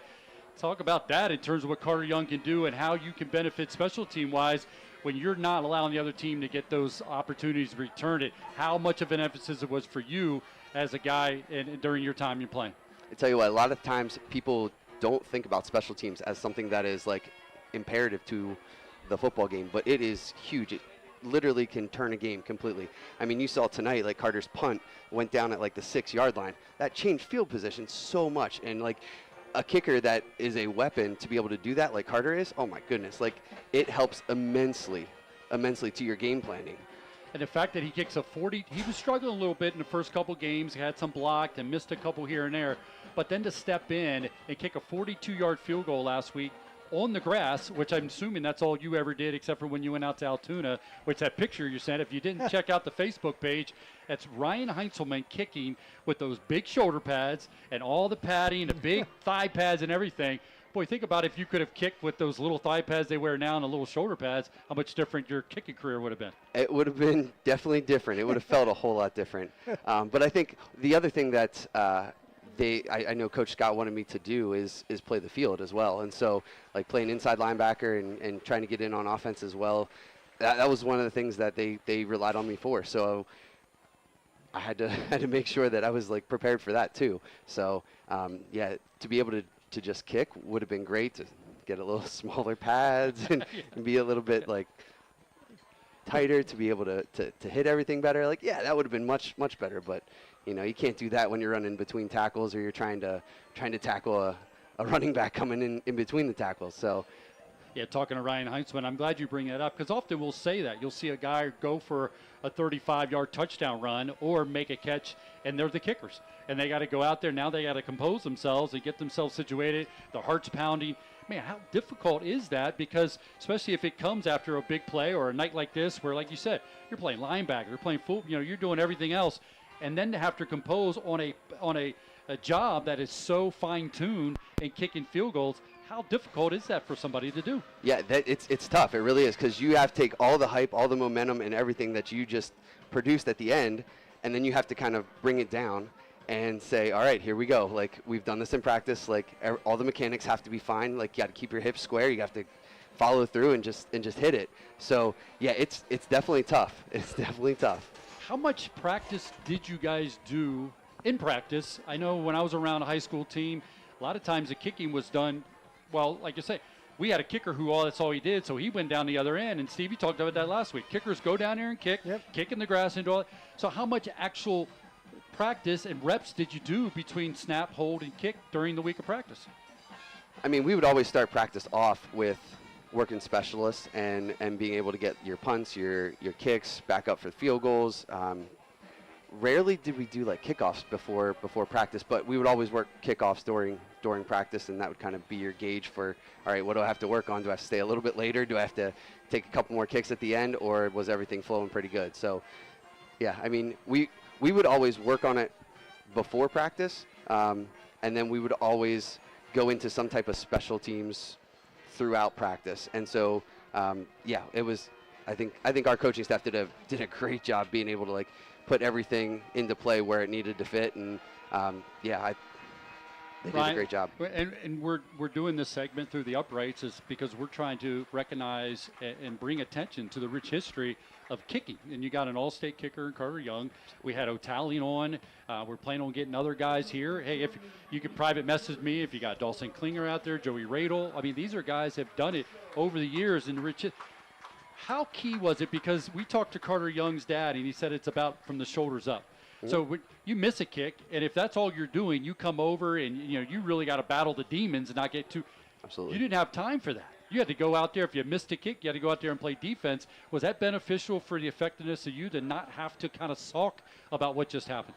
I mean, it definitely took away from the fact of like thinking about it, because a lot of times, and I feel like our coaching staff was just awesome with being like, hey, you mess up, next play. Like, it's done, it's over, you can't go back to it. So what are you going to do now? So that if you miss something, then yes, like you kind of go, God, doggone it, like, come on. And you are allowed then to kind of get your anger out then on defense for the fact that you missed it, and then you come back on and you just try to hit the next one.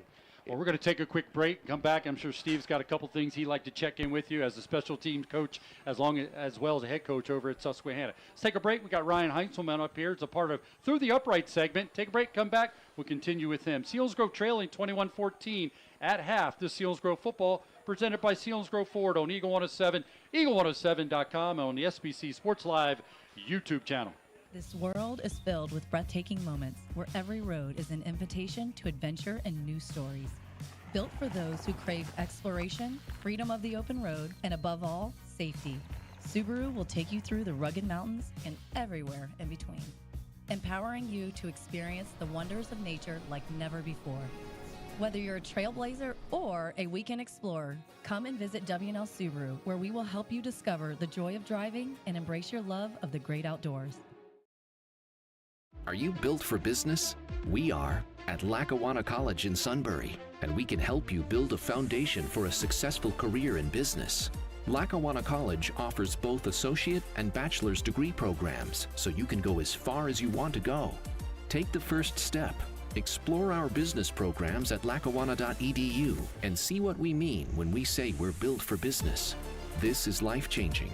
This is Lackawanna College. Visit lackawanna.edu today. When you shop at Wise, you now get rewards points for almost everything you buy. From coffee to croutons, seltzer to salad dressing, mustard to moose tracks. And all those points add up to big savings on food and fuel. Saving money? That's smart. Earning points every time you shop? That's wise. Eat better, spend less. That's wise. In and beyond the Susquehanna Valley, why is Bowen Agency Realtors at the top of their game? With in-house training coordinator Melissa Lanuski and broker support at all 3 offices, their winning team gets the best training, education, and guidance to provide the highest level of service. Christine Horton and Heidi Dunnigan team up for the perfect play. Bowen Agency Realtors, Lewisburg, Sunbury, and Selinsgrove. All hustle, no hassle. The Sunbury Motor Company. Austin Martin, Kia Elite Sales Consultant, Maranatha Christian School.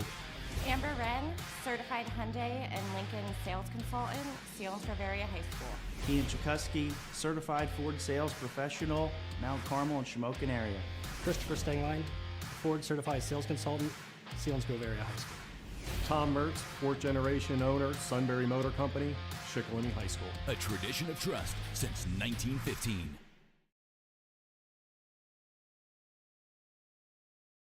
Game. I think I always kind of think about the field goal that I missed that would have probably sealed it, but that overtime catching the pass for a touchdown and then being able to hit that extra point to be able to win it. Oh my gosh, what a night that was! And that was in overtime, and oh my goodness, everybody talk about being gassed. Like that was we were gassed. And Montoursville was a great team that year. They had a really good, solid group. So yeah, that was always quite great the to game. reflect back on those memories through you guys. And well, we're going to take one more quick break. Don't go anywhere as we wrap things up here at halftime. Part of our Through the Upright segment, talking to Ryan Heintzelman. And boy, what a career he had, looking at some of those numbers. So we'll be right back after this final break. Get ready for the second half. Selinsgrove will get the second half kickoff, trailing 21-14. Stop by. Your new Chevy is waiting for you at Regester Chevrolet. Explore our new inventory or browse our certified pre-owned models. We have the Chevrolet you want and all the options you need. Quality, experience, and great selection. Regester Chevrolet in Thompsontown. We support the Selinsgrove Seals. High school football season is here. Cheer for the Seals with us at the Selinsgrove Dairy Queen. There's no better place to celebrate. We have your favorite eats and treats from burgers to blizzards. And don't forget our ice cream cakes. Selinsgrove DQ Grill and Chill for the win. Go Seals. This world is filled with breathtaking moments where every road is an invitation to adventure and new stories. Built for those who crave exploration, freedom of the open road, and above all, safety. Subaru will take you through the rugged mountains and everywhere in between, empowering you to experience the wonders of nature like never before. Whether you're a trailblazer or a weekend explorer, come and visit W&L Subaru, where we will help you discover the joy of driving and embrace your love of the great outdoors. Buy the best pre-owned vehicle from the area's #1 certified pre-owned Ford dealer, Selinsgrove Ford. Selinsgrove Ford at the Bridge in Selinsgrove and at selinsgroveford.com.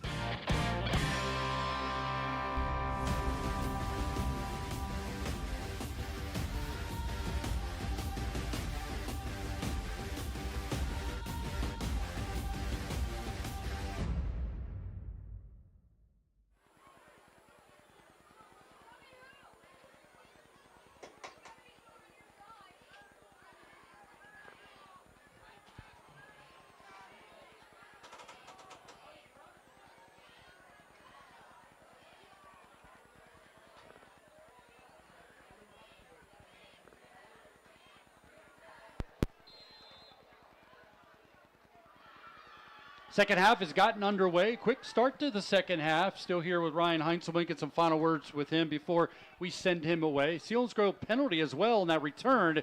They're going to go to Tucker Teets, and he's going to be blown up at the 27-yard line. Again, Ryan, appreciate you checking in here and sharing the memory of Montoursville. A lot of great games, a lot of great history.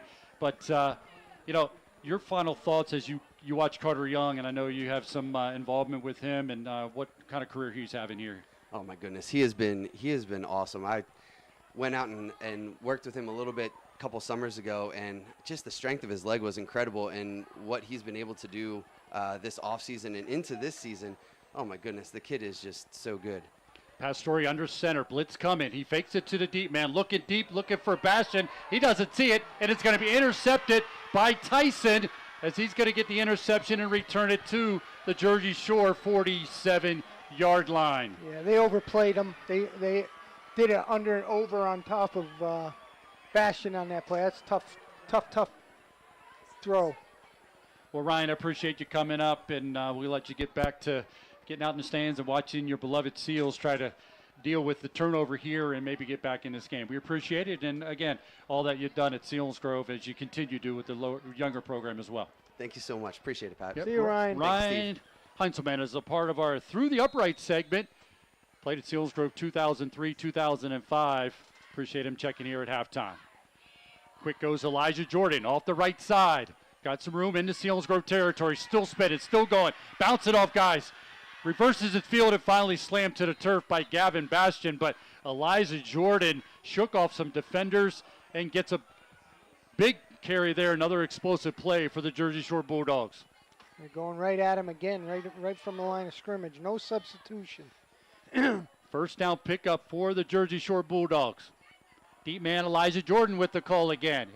Met at the line of scrimmage, but it's going to be able to fall forward and pick up about 2 yards on the carry.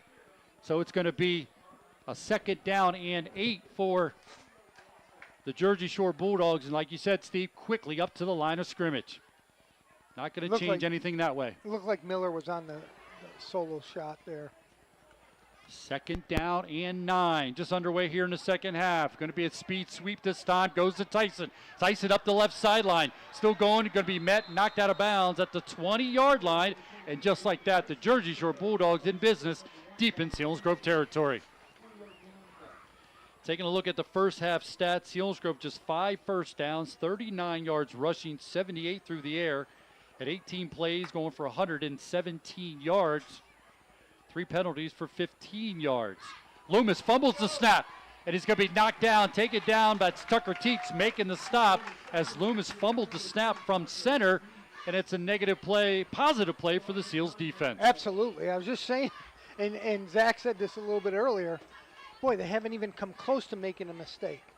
You know, we need a turnover, and that's exactly what should have happened. Jersey Shore had 14 first downs, rushed for 184 yards, threw for 98, had 47 plays for 282 yards. Going to go to Elijah Jordan, hitting the backfield, taken down. Trying to see who made the stop there. Is that Gavison making the stop as he had crept up to the line of scrimmage? Individual numbers, Loomis 9 for 15 for 98 yards, did throw an interception. Pastore 5 for 6 for 78 yards and a touchdown. Loomis gets rid of it. He's got a man out there. That's Tyson making a catch, running away from defenders, still going, and finally going to be caught at the 16-yard line and taken down there. Well, we're missing tackles, and you're missing tackle. That's what happens when you get tired, and it's what we've talked about. They just got to really focus, stay up, and run to the football. The other thing they can't do is you can't pressure a team like this. I'm not sure what's going on right now, Steve. The officials kind of wandering around, but they're going to set it and go. Loomis rolling to his left, looking, gets rid of it. Going to throw it out of bounds. Falls incomplete. It's Selinsgrove, bend but not break mentality. Turnover on downs, back to the Seals offense. Looking at the rest of the numbers from the first half, Bastian 1 catch for 44 yards and a touchdown. Sassman had 2 catches for 25 yards. Teets rushed 6 times for 26 yards, while Bulletin had 5 carries for 20 yards. Seacrest 13 carries, 81 yards, 2 touchdowns for the Jersey Shore Bulldogs. Jordan 11 carries for 75 yards. Tyson had 4 catches for 30 yards for the Jersey Shore Bulldogs. Stats from the first half. Here in the second half, Selinsgrove able to stop the Jersey Shore Bulldogs on downs. Takes over first down and 10, deeper in their own territory. First possession of the second half. This is going to go to Teets, going left. And he's going to be driven out of bounds. Really tough to run on this front Pat. We got to spread things out, throw the ball some more. They're just sitting on it. There's 3 or 4 guys that are unblocked simply because there's so many people on the line of scrimmage. And that's what we've seen, and you made a point to that, how they're playing that bear defense, bringing everybody up. The one big play for Seals has been a pass, a 44-yard touchdown reception by Bastian. I see Hicks into the game, split far to the right. Pastore's going to look. Overthrows his receiver that time. There's a flag on the play as well in the backfield. Hey, we had a chance. Want to mention a belated happy birthday to my beautiful daughter, Murphy. She turned 18 yesterday. She's a freshman at Penn State. We're very proud of what she's doing and can't believe she turned 18. But happy birthday, Murphy. Happy 18th birthday from your dad here in the booth. So a third down play here following, and the officials just keep kind of wandering around and chit-chatting here. It's amazing how much slower it looks when we're on offense. When the officials, I think, are taking an opportunity when Selinsgrove had the ball to take deep breaths. I wish they would get things moving a little bit. Third down and long for the Seals. Can't make a big mistake here. Play the punt if you have to. Third down and 13. 7:50 to go here in the third. Selinsgrove trailing by 7. Blitz coming. Pastore looking, and he's just going to be taken down by Sechrist down at the 5-yard line, and a punting situation here for the Seals. Boy, oh boy. He didn't have a chance there. Bo Sechrist came through in a big way, and Pastore goes down hard, and they're going to give him forward momentum to the 7-yard line. But Carter Young's going to be standing in his end zone, standing on the S of the Seals. We got to regroup here. Return guy standing in Selinsgrove territory at the 44-yard line. Long count, play clock under 5. Good snap, here they come. Gets it away. Elijah Jordan's going to let it go out of bounds, so that's a win for Selinsgrove, not allowing Elijah Jordan to come away with that one as the ball rolls out of bounds. But Jersey Shore has great field position to start the possession, leading the Seals 21-14 with 7:01 to go in the third. Caleb Hicks is back in. He's been playing on the defensive side, not offensively, I don't believe. In a second, we'll check in on our Blaze Alexander Ford Built for Tough game of the week. Southern Columbia was leading Loyal Sock. We'll look for an updated score on that game as a part of our Blaze Alexander Ford Built for Tough game of the week. Selinsgrove forced to call a timeout here because of a personnel issue. They still don't. So let's do that. Let's take a look at some updated scores here. Looking at our high school scoreboard, part of the Sunbury Broadcasting Corporation. Central Mountain beating Schick 17-7. That's in the third. Lewisburg leading Montoursville 7-0 at half. Shamokin blowing out Mifflinburg 34-21. That's at halftime.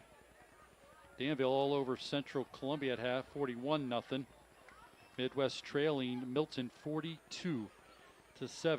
Those are updated scores brought to you by Blaze Alexander. Excuse me. Blaze Alexander. Aubrey Alexander Toyota bringing you our out-of-town scoreboard. And goes in motion. Gets the call. Trying to get to the edge. Falling behind some good blocking. Finally going to be knocked down, as that's Wyatt Teets making the stop at the 40-yard line. It's going to be a pickup of 6, a second down and 4 for the Bulldogs. You can almost read it when they run that speed sweep. He just goes in a full-out sprint. Now, they're not set. They had 2 guys moving, guy up top, and they didn't call a thing. It's going to go to Elijah Jordan, hitting the backfield and swallowed up. Was that Bullington making the stop? From inside. Exploded on that one and made the big stop for the Seals. And I think that was a 2-yard loss. So it brings up a 3rd down and 5. This is a big play. Let's get a stop here again. Man goes in motion from left to right. Inside handoff to Sechrist. He's going to be hit at the 40, falls forward, but it'd be as short of a first down as he's going to have it at the 39-yard line. He needs to get to the 36-yard line for a first down. They're going to go for it. going for it here as the offense is at the line of scrimmage, getting the call from the sidelines. Up to the line of scrimmage on this 4th down play here for the Bulldogs. Yep. Right tackle moved. They got the walk that went off. That was going to be a toss. Again, offset eye. I've been kind of scouting based on their formation. They don't run too many plays, let's face it. That was an offset eye to the right, and the guard was pulling. That's something the coaches should be writing down upstairs right now. Selinsgrove football and Eagle 107 is sponsored in part by Shamokin Dam Health Center, Tri-County Tag, Weichel Busing. Punting situation now following the penalty for the Bulldogs. Bulldogs lead 21-14 with 5:39 to go here in the 3rd. High snap, but Hurd gets it away. It's going to go off to the left, stay in the field of play, and be touched down at the 15-yard line. Selinsgrove take over, trailing 21-14 at their own 15-yard line. Well, it was a good stop. There's 2 stops in a row right there. Let's take advantage of it offensively. Selinsgrove football on SBC Sports Live is sponsored in part by W&L Subaru, Lackawanna College, and Selinsgrove Ford. 21-14 lead here for the Jersey Shore Bulldogs. Selinsgrove will break the huddle with Hicks going to the right, Bastion to the left. I formation behind Pastore. They have it at their own 16-yard line. Got some movement up front, and we're going to have a false start. Boy. They jumped to a bear that time from the 3-4 defense. They just jumped. In other words, they stemmed or shifted to it defensively, and it caused the Selinsgrove offensive lineman to jump. Our Blaze Alexander Ford Built Ford Tough game of the week as we're following the Southern Columbia Loyalsock game. Right now, Southern Columbia leading at halftime 29-7. That's our Blaze Alexander Ford Built Ford Tough game of the week. Pastore drops back. Quick throw out here. Making a catch is Hicks. Puts his head down. He's going to get to the 16-yard line. That's where this possession started. So it gets the penalty yards back here. I like it. It's a positive play. So it'll be a 2nd down and a long 9 for the Seals, trailing by 7, 21-14. You can catch Penn State football right here on Eagle 107 all season long. Speaking of Penn State, me, Teresa, Murphy, be heading to the Penn State game tomorrow. Starts at noon, and the action can be heard on Eagle 107 and Eagle107.com. Pastore long count, gives the Teats, going left, trying to run away from a defender, does. Get a block. And he's going to run out of bounds beyond the 20, out to about the 22-yard line. It's going to be a 3rd down and medium for the Seals, following the run by your senior running back, Tucker Teets. Been positive plays, 2 positive plays in a row. This is big. Let's get the stake. Let's get the 1st down. Jersey Shore did not jump into the bear. They stayed in their 3-4 with 2 high safeties, which is good to run against. You have 1 less guy in the box. It looks like now they're hunkering in the middle. It's basically, go ahead, they're tempting Selinsgrove to run the football. And there's just so many guys in the box that it's tough to block everyone. See if they do that on this 3rd down and 5 play. They're in the box. Pastore drops back, looking over the middle, and throws it well over his intended receiver's head. Was at the tight end, Sassaman. They weren't on the same page there. Falls incomplete. As we can bring up a 4th down, and Carter Young will jog out to punt it away. Not sure if Sassaman cut it off or was intended to intended for him to keep running, but they were not on the same page.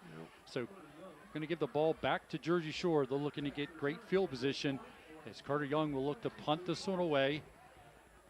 Jersey Shore return guys standing at their own 42-yard line. Yeah, I'd like to know what he saw on that situation right there. I think Coach Curry's going to talk to him. But good snap there, end over end. Return man Elijah Jordan makes the catch at the 42. At midfield, squeezes through a couple defenders, gets in Selinsgrove territory to the 47-yard line. So let's reset things here. We got 4:14 to go. For some reason the clock's running. Hello? Clock's running. Officials. We just lost 7 seconds. Are we going to reset it? Anybody? 7 seconds rain off the clock, down to 4:06 to go, and nothing. Boy, you sound like me, Pat. I'm frustrated. It just Very you have one frustrating. job over there, and make sure you Very stop the clock. frustrating. The referee didn't even look up at the clock.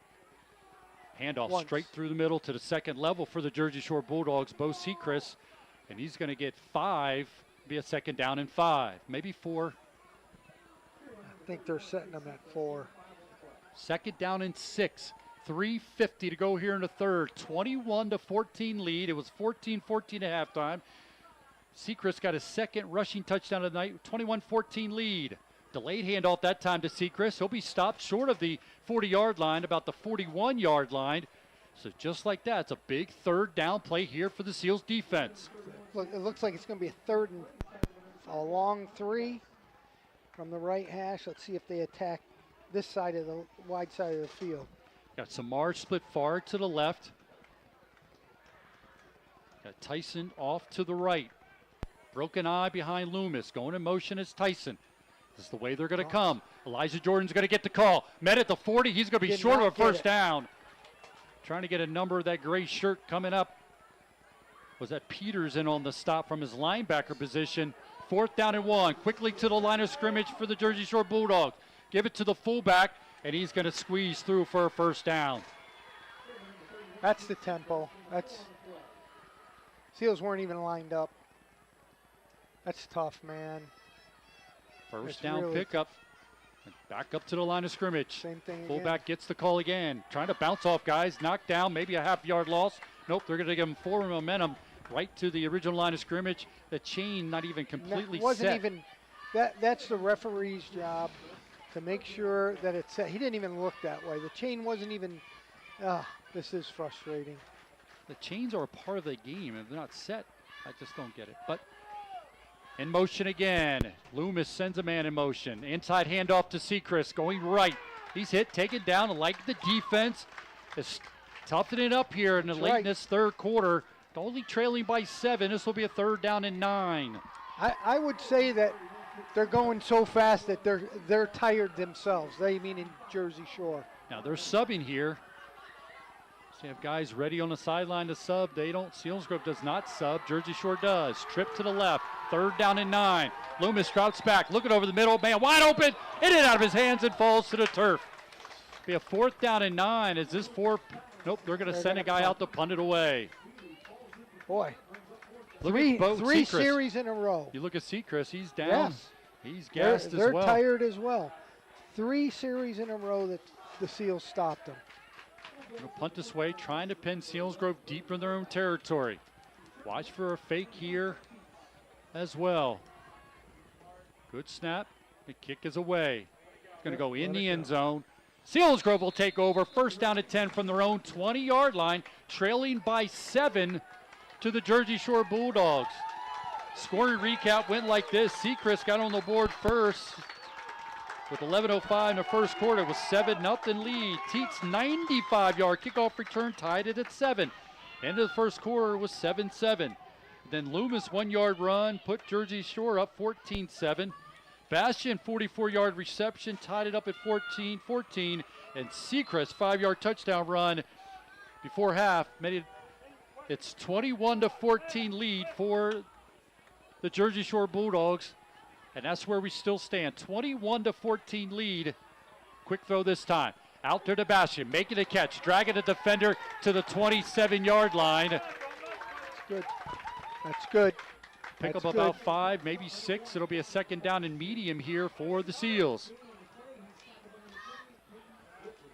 1:25 to go, 21-14. That was the score at halftime. 21-14 lead for Jersey Shore. That's where we still stand. 2 wide receivers going to split to the right. Hicks far to the right. Pastore in the shotgun formation. Blitz coming off the edge. Give it to the lone back in the backfield. That's Teets. Trying to spin away from a tackle, not going to be able to.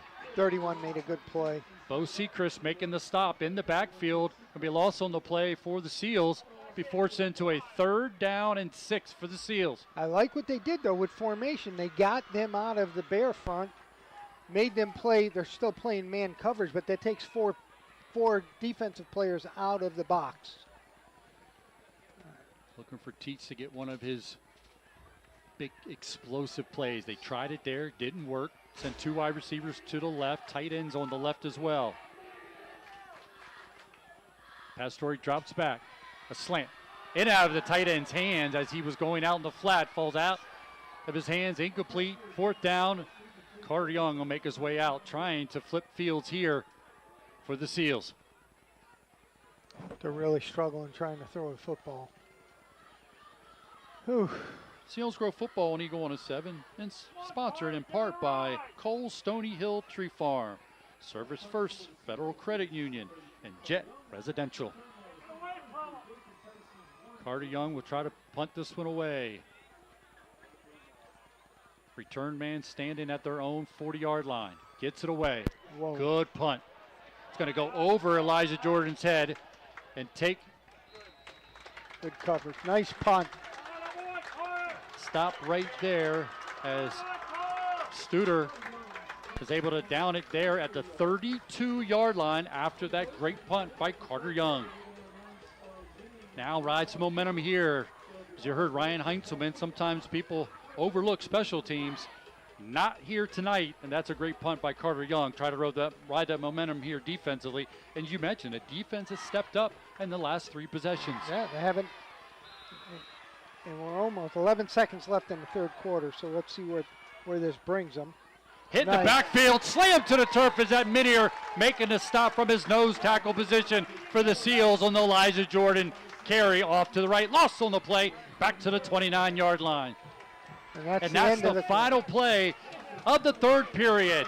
21-14 was the halftime score. We still stand at 21-14. Let's flip sides of the field. Selinsgrove down 7. This Selinsgrove football presented by Selinsgrove Ford on Eagle 107, eagle107.com, and on the SBC Sports Live YouTube channel.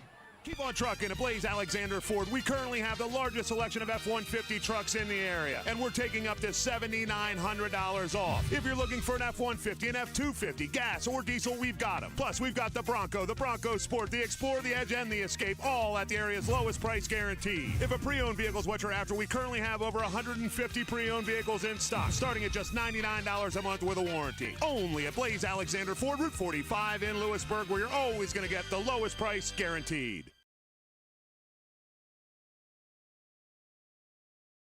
The Northumberland National Bank, proudly serving our community for over 120 years. And now we've taken a giant leap into the future with a brand new online and mobile banking experience. Our mobile app lets you manage your finances from the comfort of your home or on the go. With remote deposit capture, simply snap a picture of your check and it's deposited securely into your account. Experience the ease and convenience of banking like never before, like checking your credit score on the go or applying for a mortgage right from your home. Visit our website at noribank.com. The Northumberland National Bank, member FDIC, equal housing lender. Complete. It'll be a 3rd down and long for Jersey Shore. Was that again? Sorry, I'm tough with these numbers, but was that the younger Hicks? Is that Wyatt Teets over there, or is it? I can't read his number. I think it looks like it might be Wyatt Teets. Hicks is here on the near side, or is it Studer? Handoff this time. Elijah Jordan hitting the backfield. It slammed to the turf at the 25-yard line. Trying to see if that's. That was Tucker. And D. Mitchell on the stop as well. Devin Mitchell from the defensive end position involved in the stop there. 4th down and punty situation. Tucker Teets. He'll make his way back to his own 40-yard line, waiting for the Herb punt. Good snap. He gets it away. Tucker Teets is going to run to the left. Take it off the turf at the 29. Makes a man miss at the 30. Still going to 35 as he takes it beyond the 40 to the 41-yard line for the Seals. They take over 1st down and 10, trailing 21-14. We've just moved into the 4th quarter. Good positive return. That's going to give the best field position they've had in probably 2 quarters. So let's see what we can do. Again, play with formation as they were doing. Get them out of all those people in the box. And frankly, if you can do that, spread them out a little bit and maybe run the ball inside as they want to with Teets. Seals break out of the huddle. First down and 10 from their own 41-yard line. 11:14 to go in the ball game. Two wide receivers will split to the left. Tight ends on the left as well. Shotgun for Pastore. Drops back. A lot of pressure. Looking for the screen. Gives it to Gavin Bastion on the wide receiver screen. Runs away from the defender. In Jersey Shore territory to the 40. And finally run out of bounds at the 37-yard line. Great execution. Great call by the coaches. This is super. That's the first flanker screen I've seen all year, including this in the scrimmage. Nice job. Selinsgrove Seals football on SBC Sports Live is sponsored in part by Blaze Alexander Ford and Wise Markets. Into Jersey Shore territory at the 37-yard line are the Seals. Stay with the shotgun. Tight end is on the right side. Taking a snap is Pastore. Looking over the middle. In and out of the hands of Hicks. He was going on the slant as he was beyond the linebackers, but unfortunately not able to make the catch. Looked like his hands maybe not up, ready to catch that ball. Looked like a good throw by Pastore. That was a great throw by Pastore. He's got to catch that ball. I see the coaches talking to him. He's there. That was a nice route. Timing was perfect and great protection. Teets in the slot on the left. Or is that Teets back? No, that's Gavison on the left. He's going to go to Teets. Straight up the middle. Not almost able to break that. Samar makes the stop at the 35-yard line. This is going to be a third down. We'll call it 6 for the Seals as they have it in Jersey Shore territory at the 35-yard line. 4-down territory. 10:41 to go here in the ball game. 21-14 lead for the Jersey Shore Bulldogs. The only difference, Seacrest with a 5-yard touchdown run to end the first half. That's where we stand. No scoring in the third. Teets in the backfield along with Pastore in his shotgun. Snap, fumbled snap. Pastore falls on top of it. He'll be touchdown there. Loss on the play. Samar comes through and makes sure he's down. They're going to mark it back at the 39-yard line.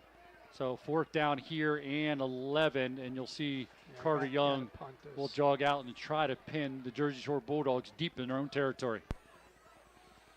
Got to punt this. See if he can do his magic here, Carter Young. Trying to keep it away from Elijah Jordan, trying to pin it deep in Jersey Shore territory. It's a fake, in and out of Teets' hands. He's going to pick it up, going the wrong way, and finally going to be stopped. He should be full momentum all the way up. Well, this is going to be gracious. They'll put him all the way back to the Jersey Shore 47-yard line, but the snap off of Tucker Teets' shoulder, and it just went bad from that point on. Ugh. Boy, just making some critical mistakes. Wow. Was that at a 4th down and 11? Is that what that was? Yes. Never won a game in my life as a coach, but I'm going to just throw that out there.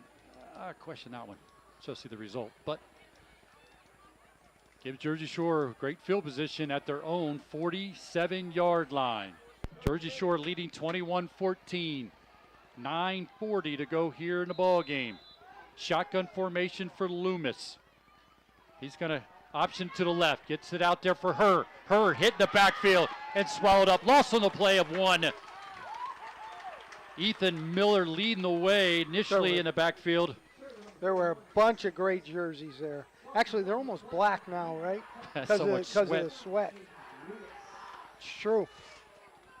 Great play defensively for the Seals. Trying to come up with a big stop once again. Low snap to Loomis. Her gets the call. Hitting the backfield. Falls forward short of midfield to the 49-yard line. That's going to be a pickup of 3. It'll be a 3rd down and 8 for Jersey Shore. The Seals are attacking the offense. They're attacking. They hadn't been doing this.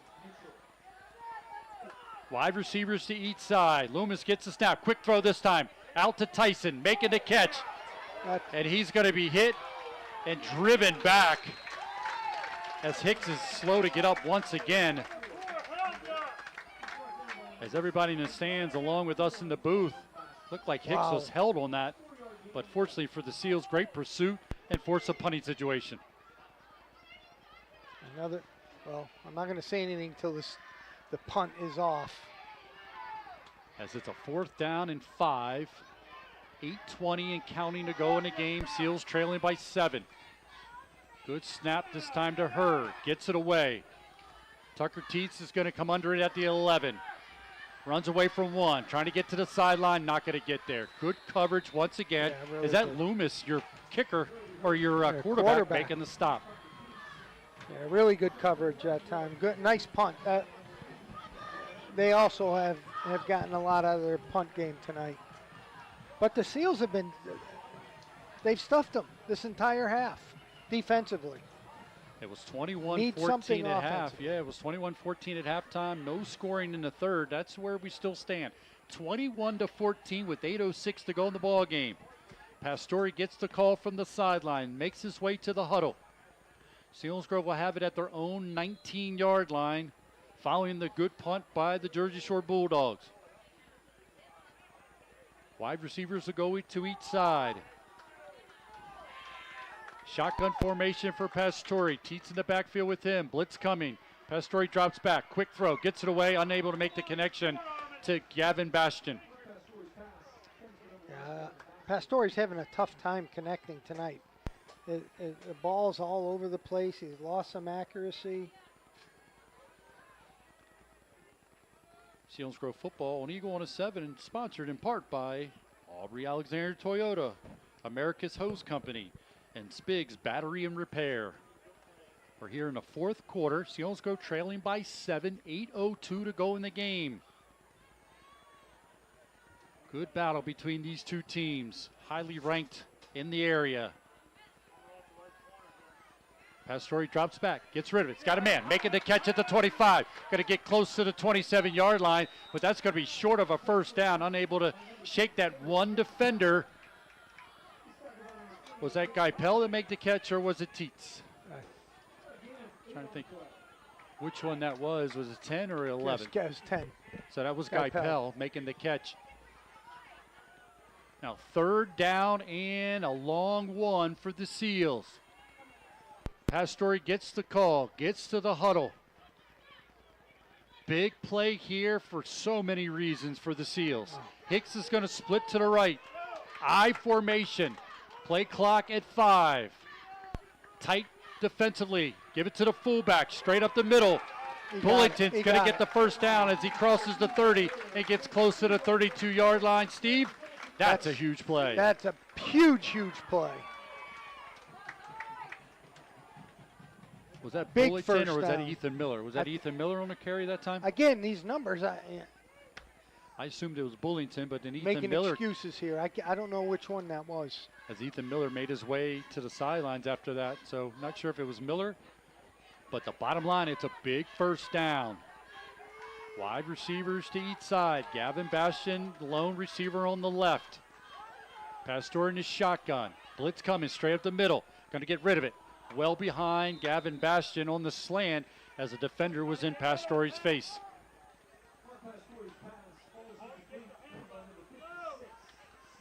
Well, they haven't run this either, but even a draw, like a draw to Teets. I like the screen call. Yeah, they had was a big play. You know, just such an aggressive defense that get them on their heels a little bit. They're just pinning back and going.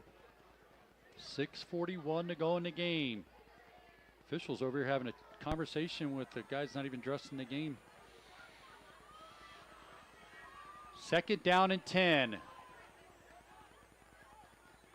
Dropping back, heavy pressure. Pastore getting rid of it, looking for Gavin Bastian, and he's not getting there. Well defended by the Jersey Shore Bulldogs defensive back. That's Whitman, the senior, 5'10", 162.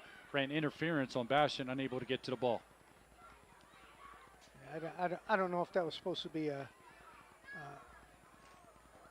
late post that he was running, or was it a fade that he just got cut off? I don't know. Well, Gavin Bastian comes off on a big third down play, and he's off here on the sidelines getting a drink. The most explosive play tonight came from Bastian, and he's here on the sideline. Not hurt, getting a sip of water. Two wide receivers split to the right. Play clock at 4. Blitz coming straight up the middle. Pastore's going to drop back, tries to throw a screen pass. Ball's knocked out of his hands, and they're going to call an incomplete pass as Teets is slow to get off the turf. Teets made the catch, tried to turn up, but he was hit, and he is sore. That's why Bastion was on the sideline. Those receivers were just running dummy routes for an underneath screen. 4th down and 10, punt coming up here for the Seals. Elijah Jordan dropping back along with Tyson as they're going to walk inside their own 35-yard line, waiting for the Carter Young punt. Good snap, no pressure, gets it away. Good punt once again. Over Elijah Jordan's head. Bounces at 19, still rolling. Inside, don't touch it. Oh, hey. Why does he touch it at the 11-yard line? You sound like a coach, Pat. Man. What, again, a beautiful punt by Carter Young, and that might have gone 2-3 more yards. There was no need. But Carter Young comes up big once again. It's worth mentioning Tucker Teets did stay in the game after that big hit. He was the up man in that punt formation, and now he comes back on the defensive side. He's barely up to the line of scrimmage as the Jersey Shore Bulldogs are set and ready to go. The chains aren't ready, now they are. Deep man gets a call. Hit the line of scrimmage and goes down. Getting penetration up front. I give that front all the credit, the defensive line for Selinsgrove all the credit. That's tough, especially with this up tempo. But they're getting through, Pat. They're getting a lot of penetration this whole half. At the line of scrimmage on the 2nd down and 10 play of the Bulldogs. See if the Seals can get that penetration once again. Loomis under center. Tyson going in motion. Inside handoff to Seacrest, slips and falls. Selinsgrove defender down on the turf there. He's going to get himself up. Was Not it sure if that's Sassaman, yeah. Yep, he jumped up. He got up after, looked like he was involved in that stop. Maybe just enough to get Bo Seacrest to go down. Big 3rd down and 10 play here.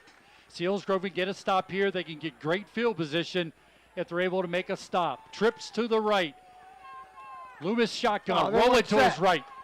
Loomis is going to take off and run and knocked out of bounds up around the 19-yard line. That's going to be short of a 1st down, and a punt you would think is coming up for the Jersey Shore Bulldogs. Yep. They got to stay alert here. I mean, even the quarterback's got to be set, right? That was I don't that think was he crazy. was set. But again, I think the tempo works on the officials the same way it does on the defense. You're being very sensitive to the officials, Steve. What's happening to you in your retirement age? I know. Good snap to her. Gets it away. Good punt by her. Driving Teets all the way back. Ball's going to take a good roll for the Seals and roll back into Jersey Shore territory all the way back. Oh, they're going to say went out at midfield, but either way, great field position after that great defensive stop by the Seals. Okay, we need a good, solid drive by the offense to get down there, score obviously a touchdown, but most importantly, get some positive plays. They've gone with that shotgun, that pistol look with Teets behind Pastore. See if they stay with that. See what lineup they have out there. They've had to shift some guys in and out, fatigue, and we're running out of time. It's down to 5:02.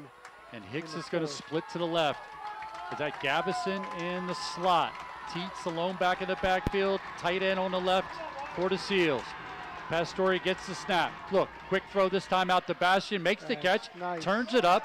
Going to get about 4 on the catch there. It'll be a 2nd down and 6. Wow, they're only going to get him 3. So it'll be a 2nd down and 7 for the Seals. Stops the clock. I like it. Quick side, 3-step, quick game. I say 3-step. They're out of a shotgun look. So, but timing was perfect. 4:58 to go in the game. 21-14 lead for the Jersey Shore Bulldogs. That was the score at halftime. It remains the score here with under 5 to go in the game. Pastore's going to stay in the shotgun. Making last-second calls. Play clock at 4. Gets the snap. Quick throw this time. Gets it out to Hicks. Makes the catch at the 45. Be about a 2-yard pickup. Not sure if that was intended for Hicks. It went over Gavison's head, and Hicks makes the catch. It'll be a 3rd down and 4 for the Seals. Seals receivers, it's like they're volleyball players, Pat. They catch so many deflected passes. Big play here, looking for a Schmokendam Health Center backbreaker play of the game candidates. Could it come up on this 3rd down and 4 with 4:25 to go in the game? Pastore stays in the shotgun. Gets a snap, drops back, heavy pressure, gets rid of it. Got it. Making the catch, snagging it out of the air is Sassaman from the tight end position. That's a candidate for the Schmokendam Health Center backbreaker play of the game. And give the O-line some credit. This team just blitzes. They pin back their ears and they blitz. And the offensive line is doing a heck of a job keeping Pastore upright. It's a quick game, guys. 1st down and 10 for the Seals at the Jersey Shore Bulldog 38-yard line. They stay with the pistol formation. Pastore drops back, he's got some time, now rolls out. Getting chased, gets rid of it, throws it out of bounds to the sidelines to avoid what would have been a big loss on the play as Bo Sechrist was hunting him down. Don't know if he had to take off on that play. I want to see it on film, but there wasn't penetration inside. The penetration was outside. If he stepped up, I think that's what Coach Ferrero's telling him right now. Selinsgrove Seals football on SBC Sports Live is sponsored in part by Zimmerman, Chrysler, Dodge, Jeep, and Ram and Truck. 2nd down and 10. Bastion to the left. Blitz coming off the right. Pastore's got some time. Looking, now being pushed out. He's going to throw it away again. And linemen were all the way downfield. Because so it was a screen. Yeah. And the screen was to Tucker Teets on this side. I don't know why he didn't throw it. I don't know. 3rd down and 10. Reset things here. 3rd down and 10. Selinsgrove has the ball at the Jersey Shore 38-yard line, trailing 21-14. 3:35 to go in the game. I like that play. I don't know. I wish I had a quick rewind to see what happened there, but that was a good call. And big 3rd down play here. Pastore drops back, heavy pressure, gets rid of over the middle. They can't make the connection to Sassaman. Now it's a 4th down here. What do the Seals do here on 4th down and 10? They're going for it. 3 minutes to go. Coach Ferrara here on the sideline talking to Pastore. Play clock running, 20 seconds on the play clock. Come on, guys. 3:32 to go. One of the decision is mostly because how well the defense has played here in the 2nd half. Hicks is going to split far to the right. Sassaman, the tight end's on the right. There's some confusion. A timeout's going to be taken here. Okay, they'll have 1 timeout left after this. Okay. Next week, Selinsgrove will be on the road. They'll take on the Shamokin Indians at Shamokin. And right now, Shamokin, that last update, was they were leading at halftime, 34-21. We still have that as we look for updated scores. Again, Montoursville and Lewisburg tied 7-7 in the 4th quarter. Milton all over Midwest, 50-7. Hughesville leading Bloomsburg 14-13. That is in the 3rd quarter. Danville all over Central Columbia, 55-0. 4th down play here. Selinsgrove has the ball at the Jersey Shore 38-yard line. Pastore still talking to Coach Ferraro, getting the last bit of information from your offensive coordinator. Play of the night right here. Big play here, big play. As Steve has deemed it the play of the night with 2 wide receivers split to the right. Pastore in the shotgun. Pastore drops back, he's got some time looking. He's going to get rid of it and not going to make the connection to Bastion. And there's a flag on the play! Wow. Wow. Now we just need Bastion to go back to the huddle. That's right. Giving a little extra. Just the whole group, get focused, stay in there. You guys got a chance now to score and go ahead and win this game. 21-14 lead for the Jersey Shore Bulldogs, but following the penalty, it'll put the ball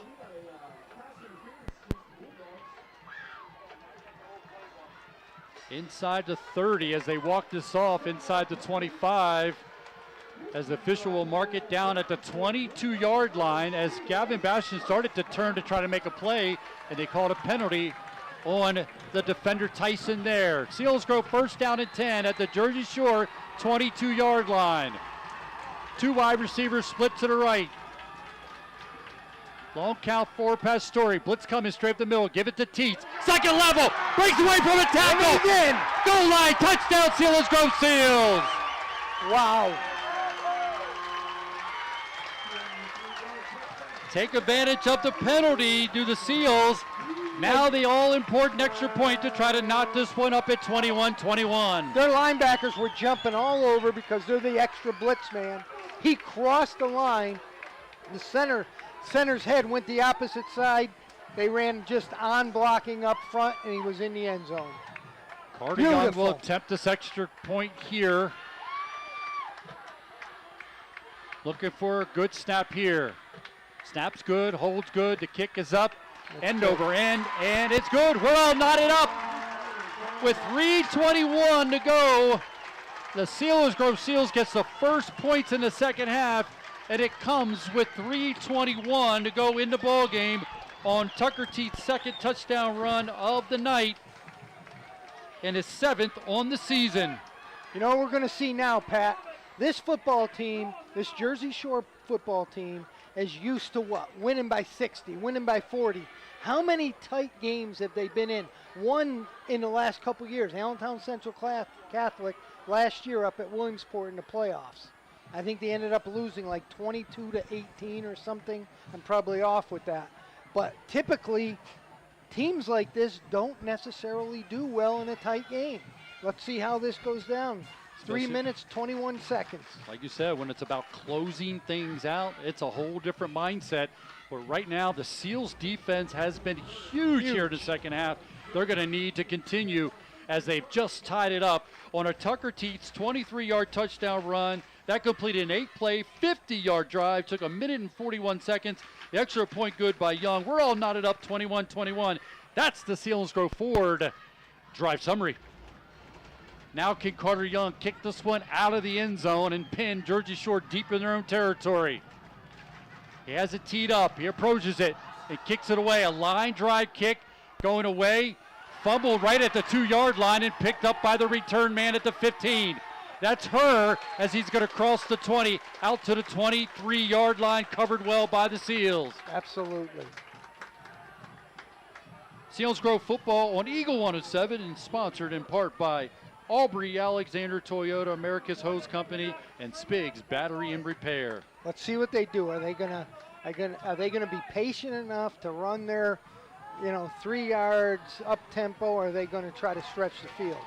3:16 to go here in the ball game, all knotted up 21-21.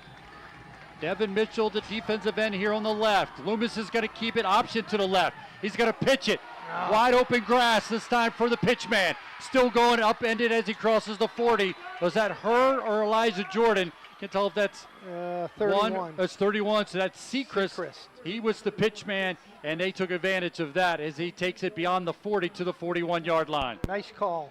That was a good call by... Trips to the right. Loomis is going to pitch it again to Sechrist. Trying to get to the edge. He's going to be taken down close to the 45-yard line by Gavin Bastian.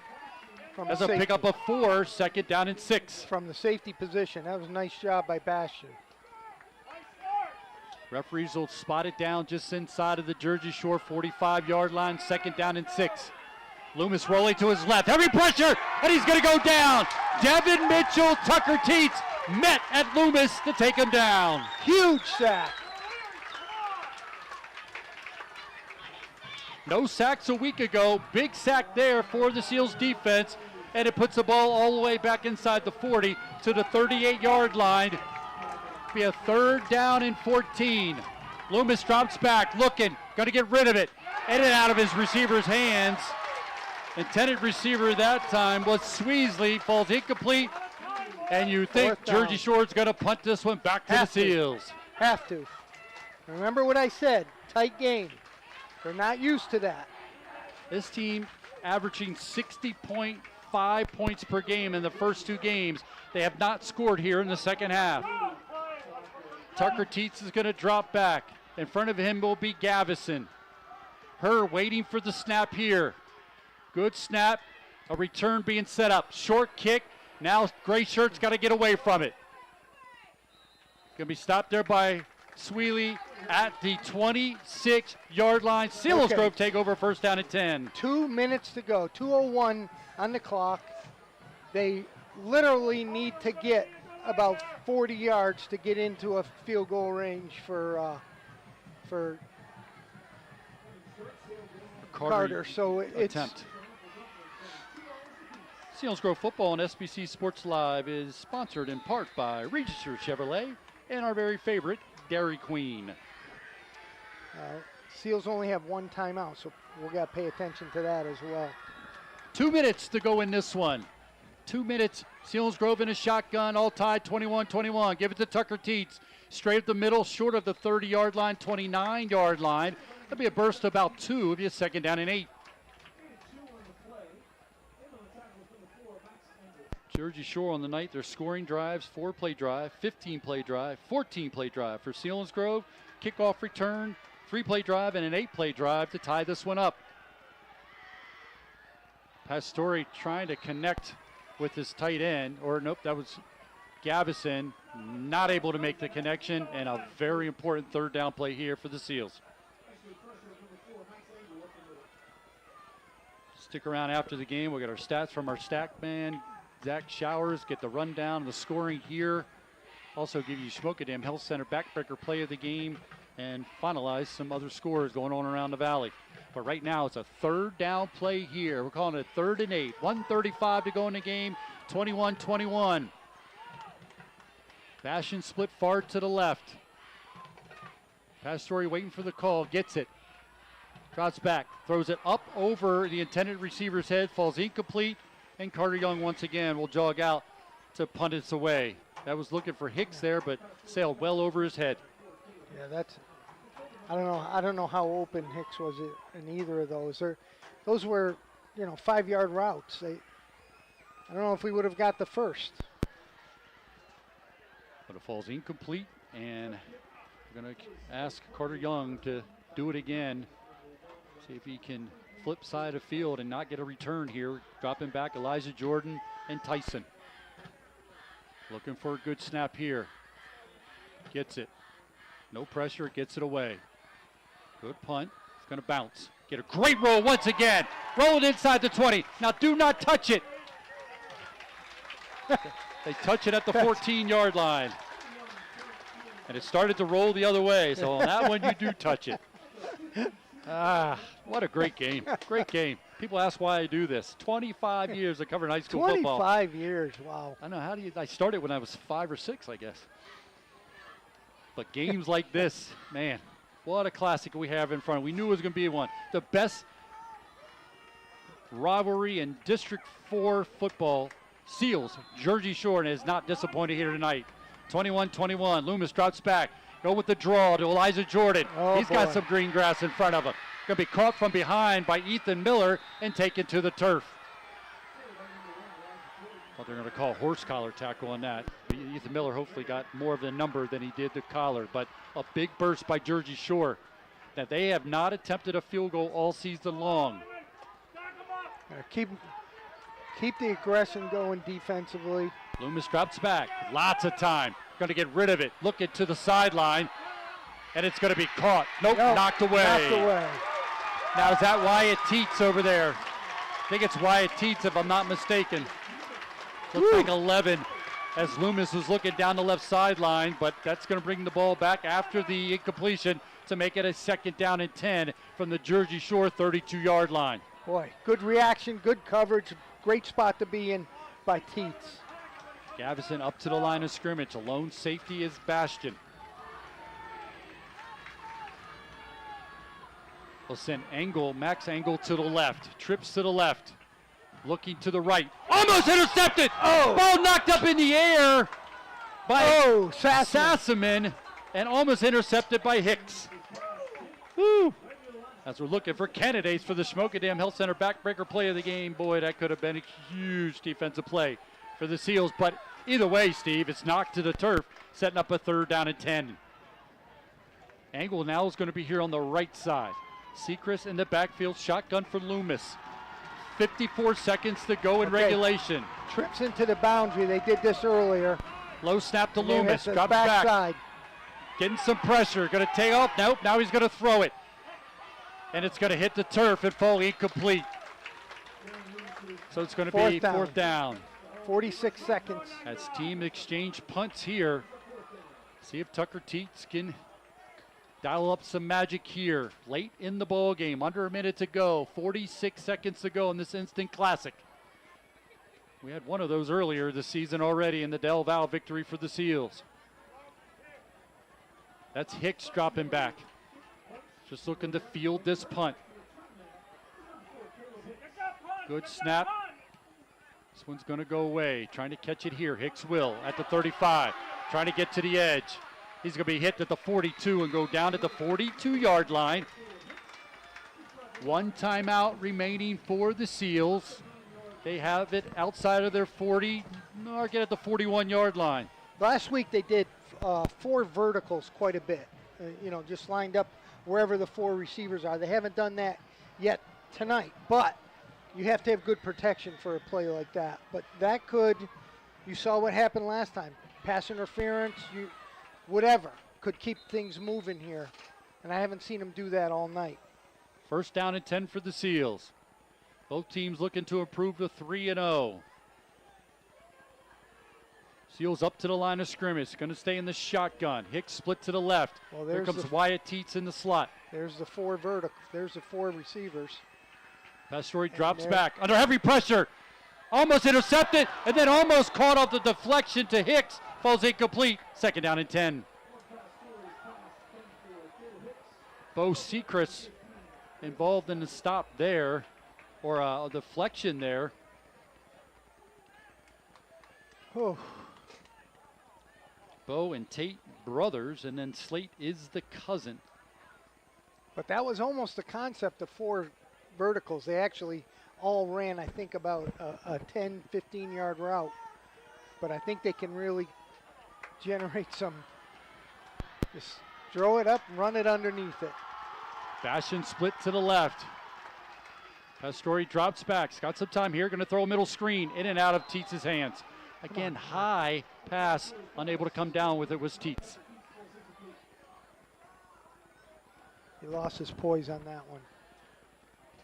3rd down and 10 for the Seals at their own 42. 29 seconds to go here in regulation. Game tie 21-21. Selinsgrove with just 1 timeout remaining. Ferraro giving Pastore the call here as he makes his way to the huddle. Hurry up, guys. There's 10 seconds left on the play clock. They got to get set. 5 now. 3. Gets the snap off. Give it to Teets as he goes through a hole to the 45, but going to be stopped there. I'm trying to see if Jersey Shore is going to use a timeout, and doesn't look like they're going to. Let the clock wind down here, so no snap needed here. As they can just let the game regulation, and they finally do call a timeout here. Well, he did that before. Why? If you're going to call a timeout, call it when there's 20 seconds left, not 11. Yeah. I don't get that, but.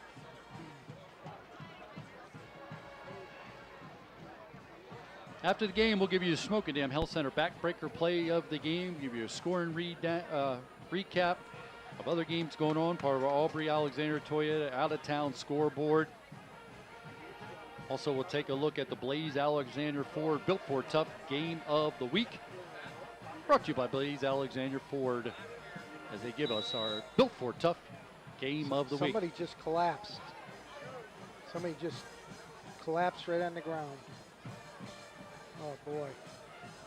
So officially we're going to send everybody to the sidelines here. So I have to take a breather here. don't want to speculate anything at this point. Need the doctor. There they go. He just collapsed. I saw it. I saw him go down.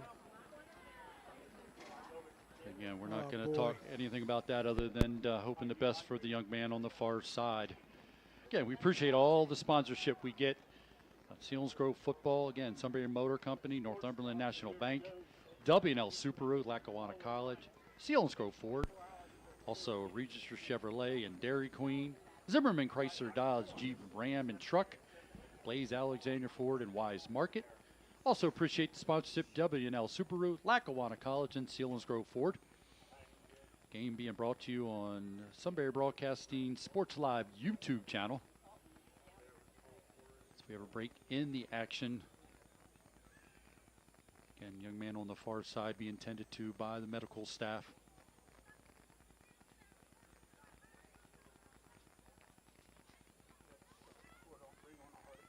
And again, thanks Ryan Heinzelman coming up at halftime as a part of our Through the Upright segment. Ryan Heinzelman, a 2003 through 2005 Seal. He moved to Selinsgrove as a freshman. Played soccer at West Snyder before coming. Award number 45 for the Selinsgrove Seals. Also played linebacker and fullback, starting at both positions his senior year. Gave us a great perspective what it's like to be a man on the field, but also have to compose yourself and be able to kick in crucial times. He talked about his most memorable game was against Montoursville. He had a miss earlier in the game, but he was able to come back and get the tie-in touchdown and then gather himself and kick the extra point, what eventually would be the win for the Selinsgrove Seals. Seals would win that in overtime, 17-16. Looks like that maybe what we're headed to here in this ball game. Give you a score recap in this one. All our scoring recaps are brought to you by Selinsgrove Ford as they bring you the drive summaries. Jersey Shore got on the board first, 39-yard touchdown run with 11:05 as the game got started very quickly in the scoring column. Sechrist was able to take it in. That's Tate Sechrist from 39 yards out. That's a 4-play drive covering 80 yards, took 55 seconds. The extra point was good, and Jersey Shore led 7-0 at that point. Then Tucker Teets would get on the board for the first time on a 95-yard touchdown kickoff return with 10:51. That was the ensuing kickoff. It took it 95 yards, extra point good, and it was a 7-7 ball game early in this one. But then there would be no scoring for the remainder of the first quarter. We'd be stuck at 7-7 at the end of the first quarter. But Loomis had a 1-yard touchdown run with 7:35 to go in the first half. Jersey Shore went on one of their patented 15-play drives covering 80 yards, took 5 minutes and 18 seconds. Extra point good, and Jersey Shore led 14-7.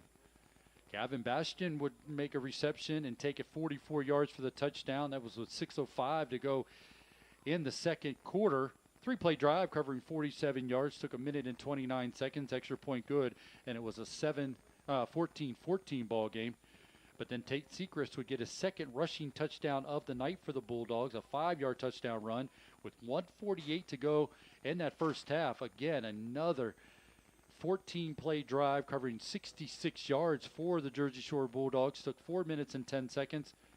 Extra point good, and it was a 21-14 lead for the Jersey Shore Bulldogs going into halftime. No scoring in the third, but Selinsgrove would tie it up with 3:21 to go in the fourth quarter on a 23-yard touchdown run, or excuse me, in the third quarter on a 23-yard touchdown run with 3:21 to go. Took 8-play, 50-yard drive, took 1 minute and 41 seconds. The extra point good, and 21-21 ball game as it stands right now. Again, a game that started out with fireworks that tied 7-7 at the end of the first and 21-14 at the end of the half, but no scoring in the third, and the lone scorer in the second half is Teets' 23-yard touchdown run. But just join us. Their young man went down on the far side for the Jersey Shore Bulldogs. They are tending to him.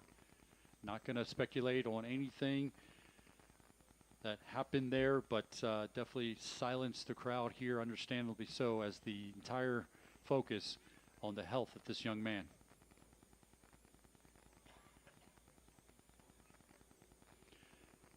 let's step aside and get a 10-second ID while we continue to just reflect on what's happening here in front of us. Let's do that now.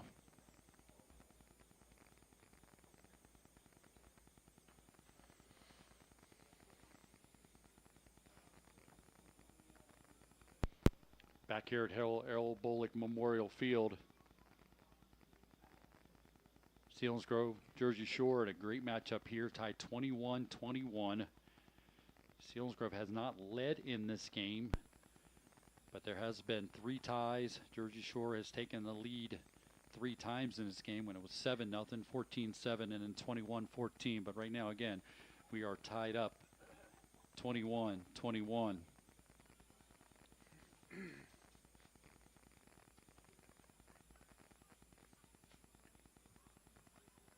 If you're listening here on Eagle 107, eagle107.com, we like to just explain why we're having some quiet time. Again, young man for Jersey Shore on the far side being tended to by the medical staff. So out of respect for what's going on here, we are taking some time and, again, just looking out and hoping for the best for the young man.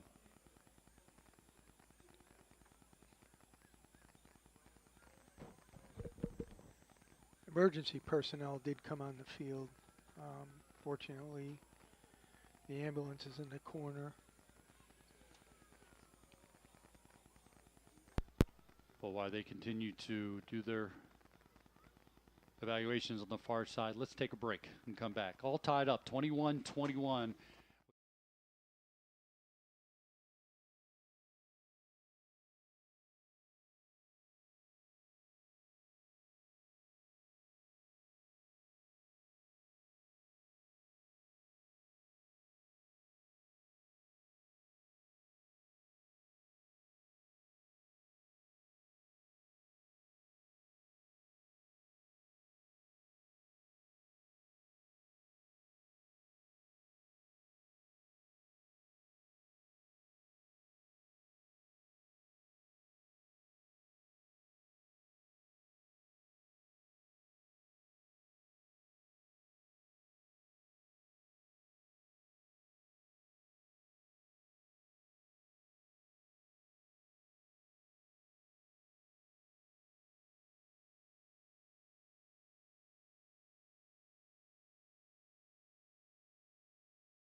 And again, we never speculate on anything that we've just seen. But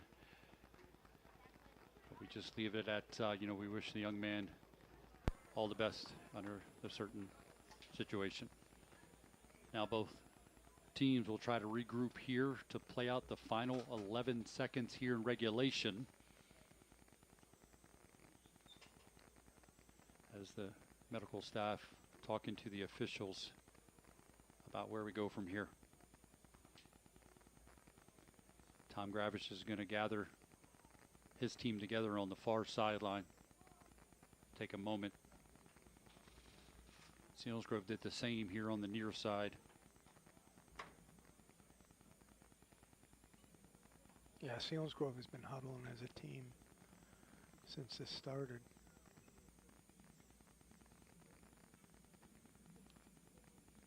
And again, no speculation here. Not sure the number or who it was. That's not important right now. Obviously, wish the young man the best and his family and concern stadium.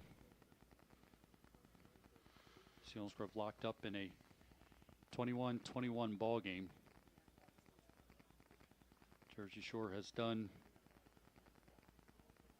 what we knew they would do. Come in, long drives, 15 play drive, 14 play drive, you know, using the entire field, going back from sideline to sideline, the up tempo. But I don't know if I could be more just proud, maybe, you know, of what the Selinsgrove defense has done here in the second half. Amazing. And there's a lot of guys going two ways, both teams. So these guys are gassed right now. But just phenomenal defense, really, by both teams this whole second half. Again, if you're just joining us, a player for Jersey Shore was heading to the sideline after the play. It did fall to the turf, appeared to have collapsed. Obviously tended to by the medical staff. The emergency personnel came, was able to bring out the stretcher and take him to the ambulance. And right now we're just hoping the best for the young man. And that's why we have a stoppage in play here. Jersey Shore huddled up on the far side around their head coach, Tom Gravish. And again, like you said, Steve, Selinsgrove was doing that around their kicks the entire time, and has to turn your focus to the most important thing right now, and that's the health of the young man.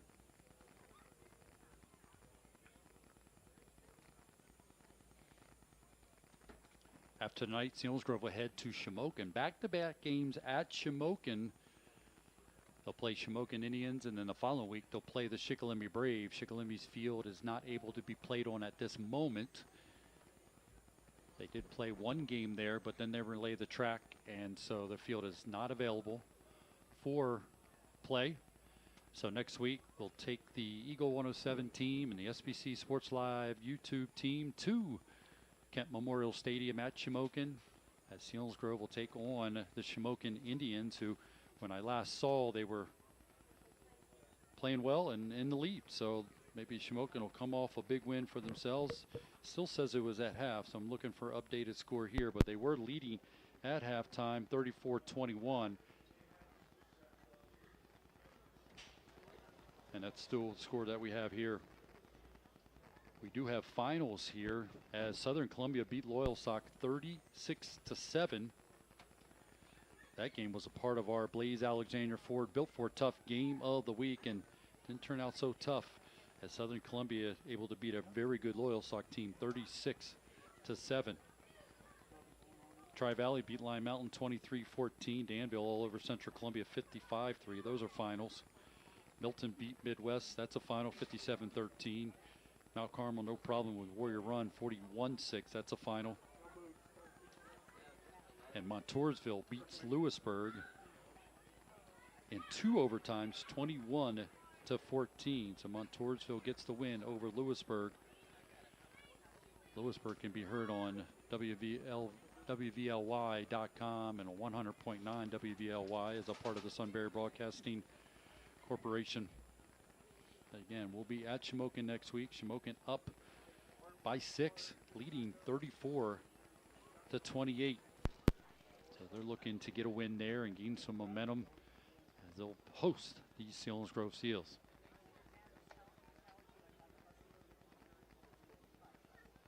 The officials continue to gather as we're see where we are with this, as Derek Hicks will make his way out to have a conversation with some of the officials as well. There's going to come a point where the medical people could say this is too long of a break. Yeah, it's not something you want to mess it's around with. And this is a longer game. break. You're talking about a young man's life. I don't, as you said, I don't want to speculate, but they're obviously holding up for a reason.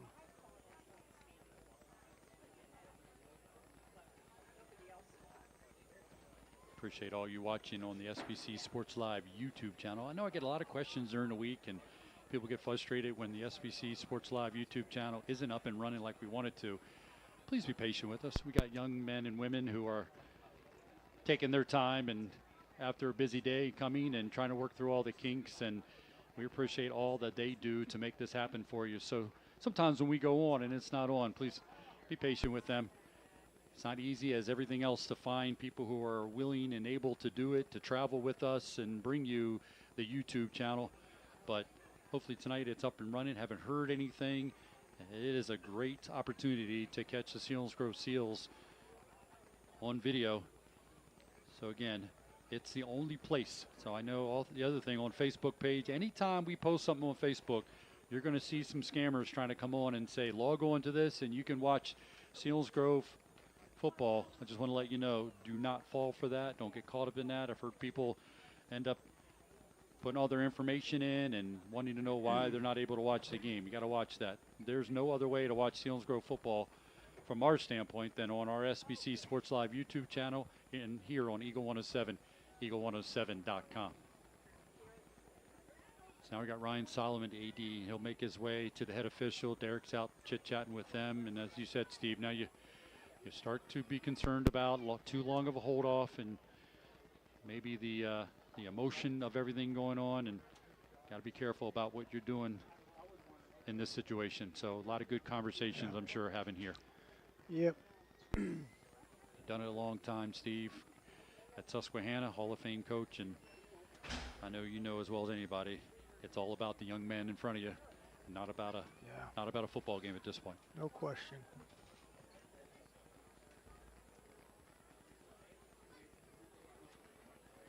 Now, Kravish, yep, he's going to make his way to where Derek Hicks is and Ryan Solomon, the new AD here at Selinsgrove. Have a conversation here, and again, not going to speculate, but the way that Kravish is walking, you know, this takes a toll, no matter the circumstance. Head official is going to walk to midfield here, wondering if we're going to get I don't know how they would handle this. I mean, the fortunate thing, it's 21-21, so if you go tied, so that for both these teams, that's irrelevant. I mean, it'll be a matter of now these teams have met in the District 4 championship game, and the team that's won in the regular season has predominantly hosted, if not every time. So I'll be curious to see, you know, but right now, again, that's the least of our concerns at this point. As you see Logan Dressler trying to stay loose here on the near side, but again, if you're just joining us, Jersey Shore player went down on the far side. He was tended to by medical staff. Emergency services came out. They have him. He's in the ambulance being cared for. So his well-being right now is being chit-chat, and the concern about whether we continue this game or not is being discussed between the AD, Derek Hicks, and Tom Gravish. And like you said, Steve, the part of how long, I mean, I don't know exactly how long they've been sitting, but, you know, these guys been jacked up for 2.5 hours, and then to sit, and the way we're body language here, the fans are starting to get up, and we haven't got any word, but this game may be called at this point. Oh, it's starting to rain, okay. So that's what's causing some motion here in the bleachers.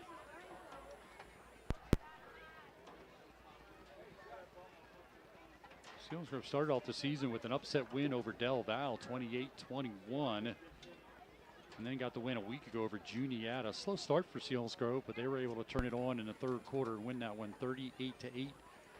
And again, right now it's 21-21. Selinsgrove has trailed in this game 3 separate times, but able to tie it up, and that's where we stand. Again, Jersey Shore got on the board first, leading 7-0. Teets 95-yard kickoff return made it 7-7. That'd be the score at the end of the first quarter. And then Loomis, a 1-yard run, would push the Jersey Shore lead to 14-7. looks like that. More huddling going on here, and Derek is going to come here to tell his guys what the situation is and what we're going to do here. No calls been made here. Still continuing conversation, trying to see the body language, and Tietz is headed to midfield. Maybe going to start the handshake in midfield.